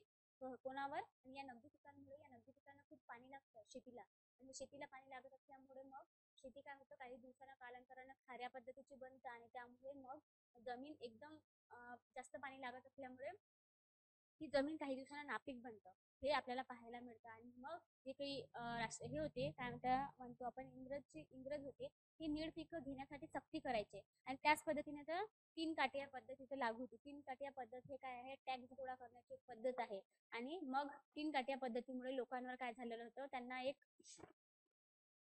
लोकांपासून अनेक म्हणजे जेवढे उत्पन्न आलं त्या उत्पन्नाच्या तीन पटीने जे उत्पन्न आहे किंवा जे आलेलं अन्नधान्य आहे ते काय करायचे, ब्रिटिश लोक घेऊन घ्यायचे. आणि यामुळे मग शेतकऱ्यांचं जीवन जगणं काय झालं, थोडं हलाखीचं झालं होतं. यामुळे चंपारणने इथे जे नीळ सत्याग्रह घडून आलेला होता. आता 1916 मध्ये आपल्याला माहिती आहे जो लखनौ करार झाला, या करारामध्येच आपले गांधीजी होते, त्यासोबतच त्यांचे राजकुमार शुक्ला नावाचे व्यक्ती होते. आणि राजकुमार शुक्ला या व्यक्तीने सांगितलं की तुम्ही चला बिहारमध्ये, चंपारण्यामध्ये, राजकुमार शुक्ला या व्यक्तींनी सांगितलं की तुम्ही बिहारमधल्या चंपारण या ठिकाणी चाला, आणि तिथलं काय करा, तुम्ही सिच्युएशन पहा कशा पद्धतीची झालेली आहे, शेतकऱ्यांवर कशा पद्धतीचा अन्याय अत्याचार होत आहे, हे पाहण्यासाठी राजकुमार शुक्ला यांनी गांधीजींना काय केलं, आव्हान दिलं की तुम्ही चला. आणि जेव्हा मग आले तेव्हा नंतर मग तीन काठिया पद्धती तिथून रद्द करण्यासाठी ठरवण्यात आलं, आणि केवळ 25% पर्यंत त्यांना आपल्या उत्पन्नाचे पैसे देणं मग नंतर गव्हर्नमेंटने ते मान्य केलं. तेव्हा मग चंपारण सत्याग्रह कुठेतरी गांधीजींनी काय केला, थांबवल्याचं आपल्याला पाहायला मिळतं. त्यानंतर फेब्रुवारी 1918 मध्ये अहमदाबादचा जो गिरणी कामगाराचा लढा आहे, अहमदाबाद गिरणी कामगार लढा, गिरणी कामगार लढा, तर जो हा गिरणी कामगारांचा लढा होता की तेव्हा गिरणी अहमदाबादमध्ये आपल्याला माहिती आहे की प्लेगची साथ आलेली होती त्या काळामध्ये, 1918 वगैरेच्या काळामध्ये. आणि या काळामध्ये गिरणी कामगारांनी गिरण्या बंद ठेवल्या होत्या, आणि ते बंद ठेवल्याच्या सोबत जे काही बोनस देण्याची पद्धत होती, हे बोनस सुद्धा त्यांना दिलेलं नव्हतं. म्हणून गिरणी कामगारांनी काय केलेलं होतं, लढा घडून आणलेला होता. आणि यामध्ये मग गांधीजींनी यामध्ये काय घेतलेला होता, पुढाकार घेतलेला आपल्याला पाहायला मिळते. अहमदाबाद हे ठिकाण कुठे आहे, गुजरातमध्ये आपल्याला पाहायला मिळतं. त्यानंतर एप्रिल 1918 इथे झालेला आहे खेडा सत्याग्रह. हा पण एक शेतकऱ्यांसंदर्भात असणारा काय होता, जो शेतसारा आहे, हे शेतसारा मोठ्या प्रमाणात गोळा केला जात होता. त्यामुळे खेडा हे गुजरातमध्ये असलेलं ठिकाण, इथे गांधीजींच्या नेतृत्वाअंतर्गत काय झालेलं आहे, खेडा सत्याग्रह घडून आल्याचं आपल्याला पाहायला मिळतं. ही झाली याची क्रोनॉलॉजी, झाली याचे सत्याग्रह. हे जे सत्याग्रह झालेले आहे, हे सर्व सत्याग्रह आपल्याला पाहायला मिळतं की हे एक प्रादेशिक सत्याग्रह झालेले आहे की आपापल्या लेवलवर. ठीक आहे, खेडा हा गुजरातमधले आहे, अहमदाबाद हे गुजरातमधलं ठिकाण आहे, त्यानंतर चंपारण हे गुजरातमधलं ठिकाण, हे झालेले काय आहे, प्रादेशिक लेवलवरचे झालेले काय आहे ठिकाण आहे. मग कालांतरानं आपल्याला वाटायला लागलं की गांधीजींना वाटायला लागलं की प्रादेशिक झालेले लढे, पण आता आपण काय करायला पाहिजे, जो लढा आहे, जो 1919चा जो काळा कायदा आहे, जो रौलेट ऍक्ट आहे, रौलेट ऍक्ट, या ऍक्ट मध्ये आपल्याला सांगता येतं की रौलेट ऍक्ट झाला, आणि या कायद्याला काळा कायदा म्हणून गांधीजीनं म्हटलं. आता हे म्हणण्यामागचं कारण काय होतं, हे जो रौलेट ऍक्ट होता ना, हा रौलेट ऍक्ट मध्ये 1919 मध्ये झालेला रौलेट ऍक्ट, यामध्ये जो सिडनहॅम या नावाच्या व्यक्तीने किंवा यांनी काय केलेलं आहे, मला नाव नाही आठवत आहे, त्या व्यक्तीनं गोळीबार केला डायरेक्ट, याच्यावर काय केलं आहे, गोळीबार केलेला आहे. तुम्हाला जर आठवत असेल ना विद्यार्थ्यांनी, तर थोडं मला सांगा, मला क्लिक नाही होत आहे, मला लक्षात आहे पण आठवत नाही आहे. बघा, 1919 मध्ये रौलेट कायदा करण्यामागचा उद्देश जे केला होता तो काळा कायदा होता. या कायद्या अंतर्गत जे भारतीय लोक होते, या भारतीय लोकांना एकत्र जमण्यासाठी विरोध केला होता. एकत्र येऊन तुम्हाला बोलता येणार सभा करता येणार नाही, अशा गोष्टीचं जे आहे, यासाठी हे काळा कायदा केलेला होता. म्हणून गांधीजींनी त्यांना काळा कायदा म्हटल्याचं आपल्याला पाहायला. हा काळा कायदा जे आहे, या कायदा हा सर्वप्रथम जो आहे राष्ट्रीय स्तरावर केलेला हा काय होता, सत्याग्रह होता. तुम्हाला जर विचारलं राष्ट्रीय स्तरावर झालेला पहिला सत्याग्रह कोणता, तर 1951 रौलट कायद्यासंदर्भात केलेला जो होता तो सत्याग्रह राष्ट्रीय संदर्भात होता. कारण की या अंतर्गत आपल्याला माहिती आहे की मूलभूत अधिकारांचं काय झालेलं होतं, लोकांचं हनन झालेलं होतं. कारण की मूलभूत अधिकार आपल्याला जे आहे आलेले होते. म्हणून यांनी सांगितलं की कुठेतरी काय करायला पाहिजे, आता हे आपल्याला गोष्टी थांबायला पाहिजे. म्हणून संपूर्ण राष्ट्रामध्ये संपूर्ण याच्यामध्ये हा सत्याग्रह सुरुवात करण्यासाठी आपल्याला पाहायला मिळतं. ओके, ते झालं 1919. आता 1920 आपण क्रोनॉलॉजी पाहत असताना असहकार चळवळ सर्वप्रथम यांनी सुरू केली. तर असहकार चळवळ जी होती म्हणजे आपल्याला काय करायचं नाही, कोऑपरेट करायचं नाही. आपल्याला एकमेकांना काय करायचं नाही, कोऑपरेट करायचं नाही. इंग्रजांना आपल्याला कोऑपरेट करायचं नाही. आता आपल्याला माहिती आहे की पहिलं युद्ध झालं फर्स्ट वर्ल्ड वॉर, ज्या 1914 ते 1918. ओके, सेकंड वर्ल्ड वॉर झालं जे 1939 ते 1945. हे जेव्हा आपण पाहतो यामध्ये गांधीजींनी काय केलेलं आहे, ब्रिटिशांना साथ किंवा ब्रिटिशांना जे हे आहे आपण त्यांना हे नाही केलं तर आपण त्यांना एक सोबत असण्याचं कोऑपरेशन करण्याचं आपण ठरवलं की ठीक आहे. गांधीजींची इच्छा होती, गांधीजींचं म्हणणं होतं की आपण त्यांच्या काळामध्ये त्यांच्या वाईट काळामध्ये आपण काय करायला पाहिजे, त्यांना साथ द्यायला पाहिजे. आपण त्यांना काय केली, पहिल्या युद्धामध्ये त्यांना सोबत आपण होतो, सेकंड युद्धामध्ये पण त्यांच्या सोबत आपण होतो. पण 1920 मध्ये आपण असहकार चळवळ करण्याचं ठरवलं. कारण असहकार चळवळीमध्ये मग आपण मद्यपान निषेध कार्यक्रम आहे किंवा परदेशी कापडांच्या होळी करणं आहे. मला माहिती आहे बाबूजींनी ऐकलेलं असेल की बाबूजींनी काय केलेलं आहे, परदेशी जो ट्रक आहे त्या याच्याखाली त्यांनी आपलं स्वतःचं बलिदान दिलं आपल्याला पाहायला मिळतं. त्यांचे तत्व होते की स्वदेशीचा स्वदेशी आहे किंवा आपण म्हणते की स्वदेशी स्वराज्य, याचा यांनी काय केलेलं होतं, स्वीकार केला होता की आपल्याला काय करायचं आहे, स्वराज्याची स्थापना करायची आहे. स्वदेशातीलच कापड आपण काय केला पाहिजे, घ्यायला पाहिजे. यांनी स्वदेशीचा मोठ्या प्रमाणात पुरस्कार केलेला पाहायला मिळतं. त्यासाठी त्यांनी चरखाची स्थापना केली आहे. स्वतःच खूप विणायचे, स्वतःच त्याचं काय बनवायचे. स्वदेशी आहे, हस्तउद्योग आहे, याला मोठ्या प्रमाणात प्रोत्साहन देण्याचं गांधीजींनी ठरवलेलं होतं. असहकार चळवळी अंतर्गत आपल्याला माहिती आहे मद्यपान निषेध करण्यासाठी त्यांनी पुढाकार घेतला होता. सरकारी जी शाळा आहे त्या सरकारी शाळेवर त्यांनी बहिष्कार टाकलेला होता. जे सरकारी न्यायालय आहे त्यावर त्यांनी बहिष्कार टाकलेला होता. जेही भारतीय लोक आहेत तेही ब्रिटनच्या न्यायालयात जाणार नाही, त्यांच्यासाठी काम करणार नाही. सरकारी शाळेवर कोणतेही शिक्षक जाणार नाही, कोणतेही काम करणार नाही. अशा पद्धतीचे जे कार्यक्रम आहेत असहकार चळवळी अंतर्गत राबवलेले आपल्याला पाहायला मिळतं. की एकंदरीत आपल्याला काय करायचं नाही, की ठीक आहे आपण एकमेकांना मारायचं नाही, एकमेकांना युद्ध करायचं नाही, पण आपण असहकार करणे म्हणजे काय, तर सत्य आणि अहिंसेच्या मार्गावर आपण जे आहे ते शांततेने संपूर्ण गोष्टी काय करणे म्हणजेच आपण त्याला म्हणतो असहकार चळवळ. हे झालं आपल्याला असहकार चळवळ आपल्याला पाहता येतं. आता समोर बघा, आपण समोर बघूया समोरचा जो भाग आहे तो समोर नाही सर 5 मिनिटं लागतील.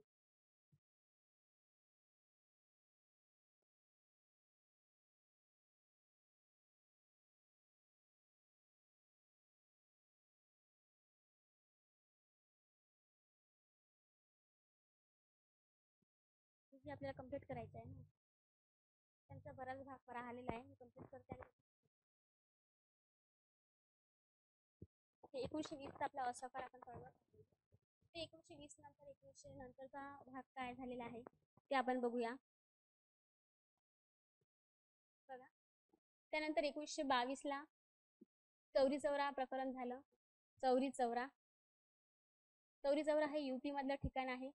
चौरी चौरा हे युपी मधलं काय आहे, ठिकाण आहे. आणि याच्यामध्ये चौरी चौरा या प्रकरणामध्ये 21 पोलिसांनी गोळीबार केला आणि एक इन्स्पेक्टर जे आहे यांनी गोळीबार केल्यामुळे याच्यामुळे काय झालं, एक प्रॉब्लेम झाला की आपल्या सत्य आणि अहिंसेच्या मार्गाने जायचं होतं. सत्य आणि अहिंसेच्या मार्गाने आपल्याला असहकार घडवून आणायचं होतं.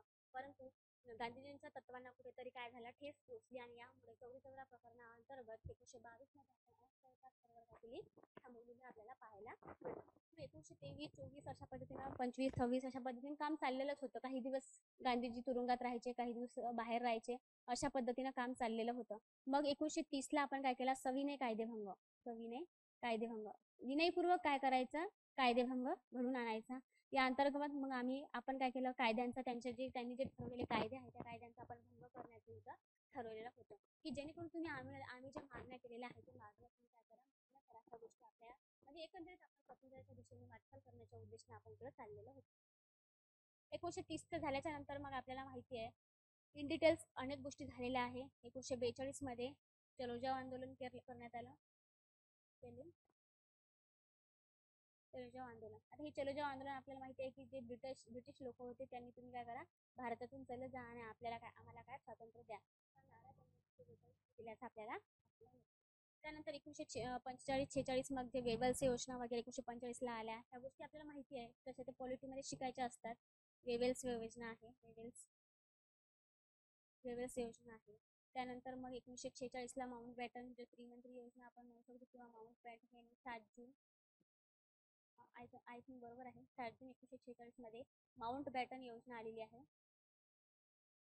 माउंट बॅटन योजना, आणि ती आल्याच्या नंतर मग आपल्या भारताला काय झालं आहे, भारत आणि पाकिस्तान अशी फाळणी आपला भारत देश काय झालेला आहे, स्वतंत्र झालेला आहे. आणि अशा महान व्यक्तीची जी आहे तर 30 जानेवारी जो आपण काय केला जातो, 30 जानेवारी हा दिवस हुतात्मा दिवस म्हणून साजरा केला जातो. तर या दिवशी काय झालेला आहे, निर्वाहन म्हणजेच निधन झाल्याचं आपल्याला महात्मा गांधीजींचं पाहायला मिळतं. अशा पद्धतीने यांची काय एक आपल्याला क्रोनॉलॉजी पाहता येतं. आता सोबतच आपण हे पाहत असताना स्वदेशीचं जे तत्व आहे ते त्यांनी आपल्याला सांगितलं. सुतकताई आहे किंवा मग चरखा आहे, त्यांनी आपल्याच्यामध्ये राबवला. सर्वात प्रथमचा जो त्यांचा आश्रम होता तो क्लोआर्क नावाचा काय होता, एक आश्रमाची त्यांनी स्थापना केलेली होती. सुरुवातीचा हा त्यांचा काय होता, एक आश्रम होता. आय थिंक विनय कुमार की जोशी या व्यक्तींच्या घरामध्ये किल्ला त्यांचा काय होता, एक आश्रम होता. त्यानंतर त्यांचा आपल्याला माहिती आहे सेवाग्रामला झालेला तिसरा आश्रम होता सेवाग्राम, जो 1936 मध्ये आपल्याला माहिती आहे की वर्धा जिल्ह्यामधले असणारा एक भाग आहे, जिथेच विनोबा भावे हे त्यांचे मानसपुत्र राहायचे. आणि वर्धा या ठिकाणी केलेला हा त्यांचा काय आहे, आश्रम आहे. 2 नंबर त्यांनी साबरमती इथे केलेला आश्रम होता. त्या आश्रमातून त्यांचं काम चालत होत्याचं आपल्याला पाहायला मिळतं. हे तुम्ही काय करा, लक्षात ठेवा. आता हे पाहत असताना सोबत आपल्याला माहिती आहे त्यांनी अनेक कार्य केलेले आहे जे आपण आता पाहिलेले आहे. मी तुम्हाला जे सुरुवातीला हे डायग्राम लिहून दिली होती, त्या डायग्राम मध्ये काही गोष्टी राहिल्या आहेत, सांगाल का थोडं? कोणता उत्तर बोलायचं मला कळत नाही. त्यासाठी आपण ते काय करतो, तो डायग्राम लिहून घेतो की जेणेकरून आपल्याला एखादा फरक शोधायला नको. बघा, हे आश्रम झाले वेगवेगळे आणि क्रोनॉलॉजी झाली, कशा पद्धतीने त्यांनी काम केलेलं आहे. सेवाग्राम आश्रमातून त्यांचं काय होतं, काम चालत होतं. ओके, सांगाल कोणी फास्टमध्ये एखाद्या डायग्राम मधला एखादा पॉईंट सांगा. मी तुम्हाला एक्सप्लेन करून सांगते की नेमकं आपलं काही राहिलेलं आहे का ते सुटायला नको. हे महात्मा गांधीजींना महात्मा ही पदवी रवींद्रनाथ टागोर यांनी दिली, हे तुम्ही काय करा, लक्षात ठेवा. त्यानंतर शेतकऱ्यांचे आपण विविध लढे आपण पाहिलेले आहे. त्यानंतर स्वातंत्र्य लढा आहे 1947 ला आपल्याला स्वातंत्र्य मिळालं. त्यानंतर गांधीजींचं कसं योग्य पद्धतीने योगदान दिलं तुम्हीच सांगणार नाही वाटते, है ना? नाही सांगणार का तुम्ही? बरोबर, तुम्हाला जाणून घ्यायचं नाही याचा अर्थ, है ना? ठीक आहे, मग आपण थांबूया लेक्चर. तुमचे काही प्रश्न नसेल तर आता काय करूया आपण, मग लेक्चर थांबूया. मला तरी वाटते माझ्या याच्या विचारानुसार की मी संपूर्ण गोष्टी काय केल्या आहे, एक्सप्लेन केलेल्या आहे. 1-2 जरी गोष्टी सुटलेल्या असेल तर तुम्ही काय करा, आता ऍडजस्ट करा नाही, तुम्ही सांगितलं तर मी एक्सप्लेन करतो. ओके, तुम्ही सांगितलेलं आहे पाहून घेऊ. ओके सचिन, हां बोला ना सर, काय म्हणणार होते? मला वाटतं तुम्ही आन्सर दिला आहे. काही सांगा, काही प्रश्न असेल तर सांगा. वेळ झालेला आहे आपल्या लेक्चरचा. प्रश्न असेल तर मग मी लेक्चर थांबवते. सेवाग्राम हे क्लोआर्क आश्रम लक्षात ठेवा, साबरमतीचा आश्रम लक्षात ठेवा, आणि सेवाग्राम इथं झालेला. आणि त्यांचे मानसपुत्र कोण आहे, विनोबा भावे आहे. विनोबा भावेची 1940 ला त्यांनी काय केलेली आहे, तर 1940 ला विनोबा भावे यांनी वैयक्तिक सत्याग्रहाला सुरुवात केलेली होती. आणि वैयक्तिक सत्याग्रहाची सुरुवात जी आहे मग हे आपल्याला पाहायला मिळतं. हे तुम्हाला मी विनोबा भावेने आणखी भूदान चळवळ केलेली आहे. तर भूदान चळवळी कुठून सुरू झालेली आहे याच्यावर प्रश्न आलेला आहे. तर तेलंगणामध्ये पोचनपल्ली या ठिकाणाहून काय झालेली आहे, तर विनोबा भावेंनी केलेल्या भूदान चळवळीला सुरुवात झालेली आपल्याला पाहायला मिळतं. ह्या गोष्टी आपण आजच्या लेक्चरला काय केलेल्या आहे, पाहिलेल्या आहेत. ओके सचिन सर, काही प्रश्न होता का तुमचा? असेल तर सांगा, आपण क्लिअर करूया आणि नंतर मग लेक्चर थांबूया. भेटूया नेक्स्ट लेक्चरला. मी डॉक्टर बाबासाहेब आंबेडकर तुम्हाला संपूर्ण डिटेल्स सांगते. सोशल रिफॉर्मर्स आणि ताराबाई मोडक आपल्या राहिलेल्या आहे. तसे पाहतो म्हटलं तर खूप सोशल वर्कर रिफॉर्मर आहे, पण आपण काय करणार, ज्यांच्यावर जास्त प्रश्न फोकस केला जातो त्यावरच आपण बघूया आणि काय करूया. आता बाकीच्या गोष्टी आपण नेक्स्ट लेक्चरला पाहूया. भेटूया नेक्स्ट लेक्चरला. Thank you so much.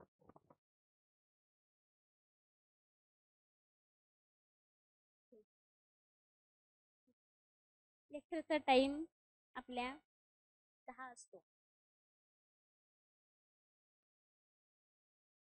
ठीक आहे, थांबूया लेक्चर. यस तुम्ही सांगाल.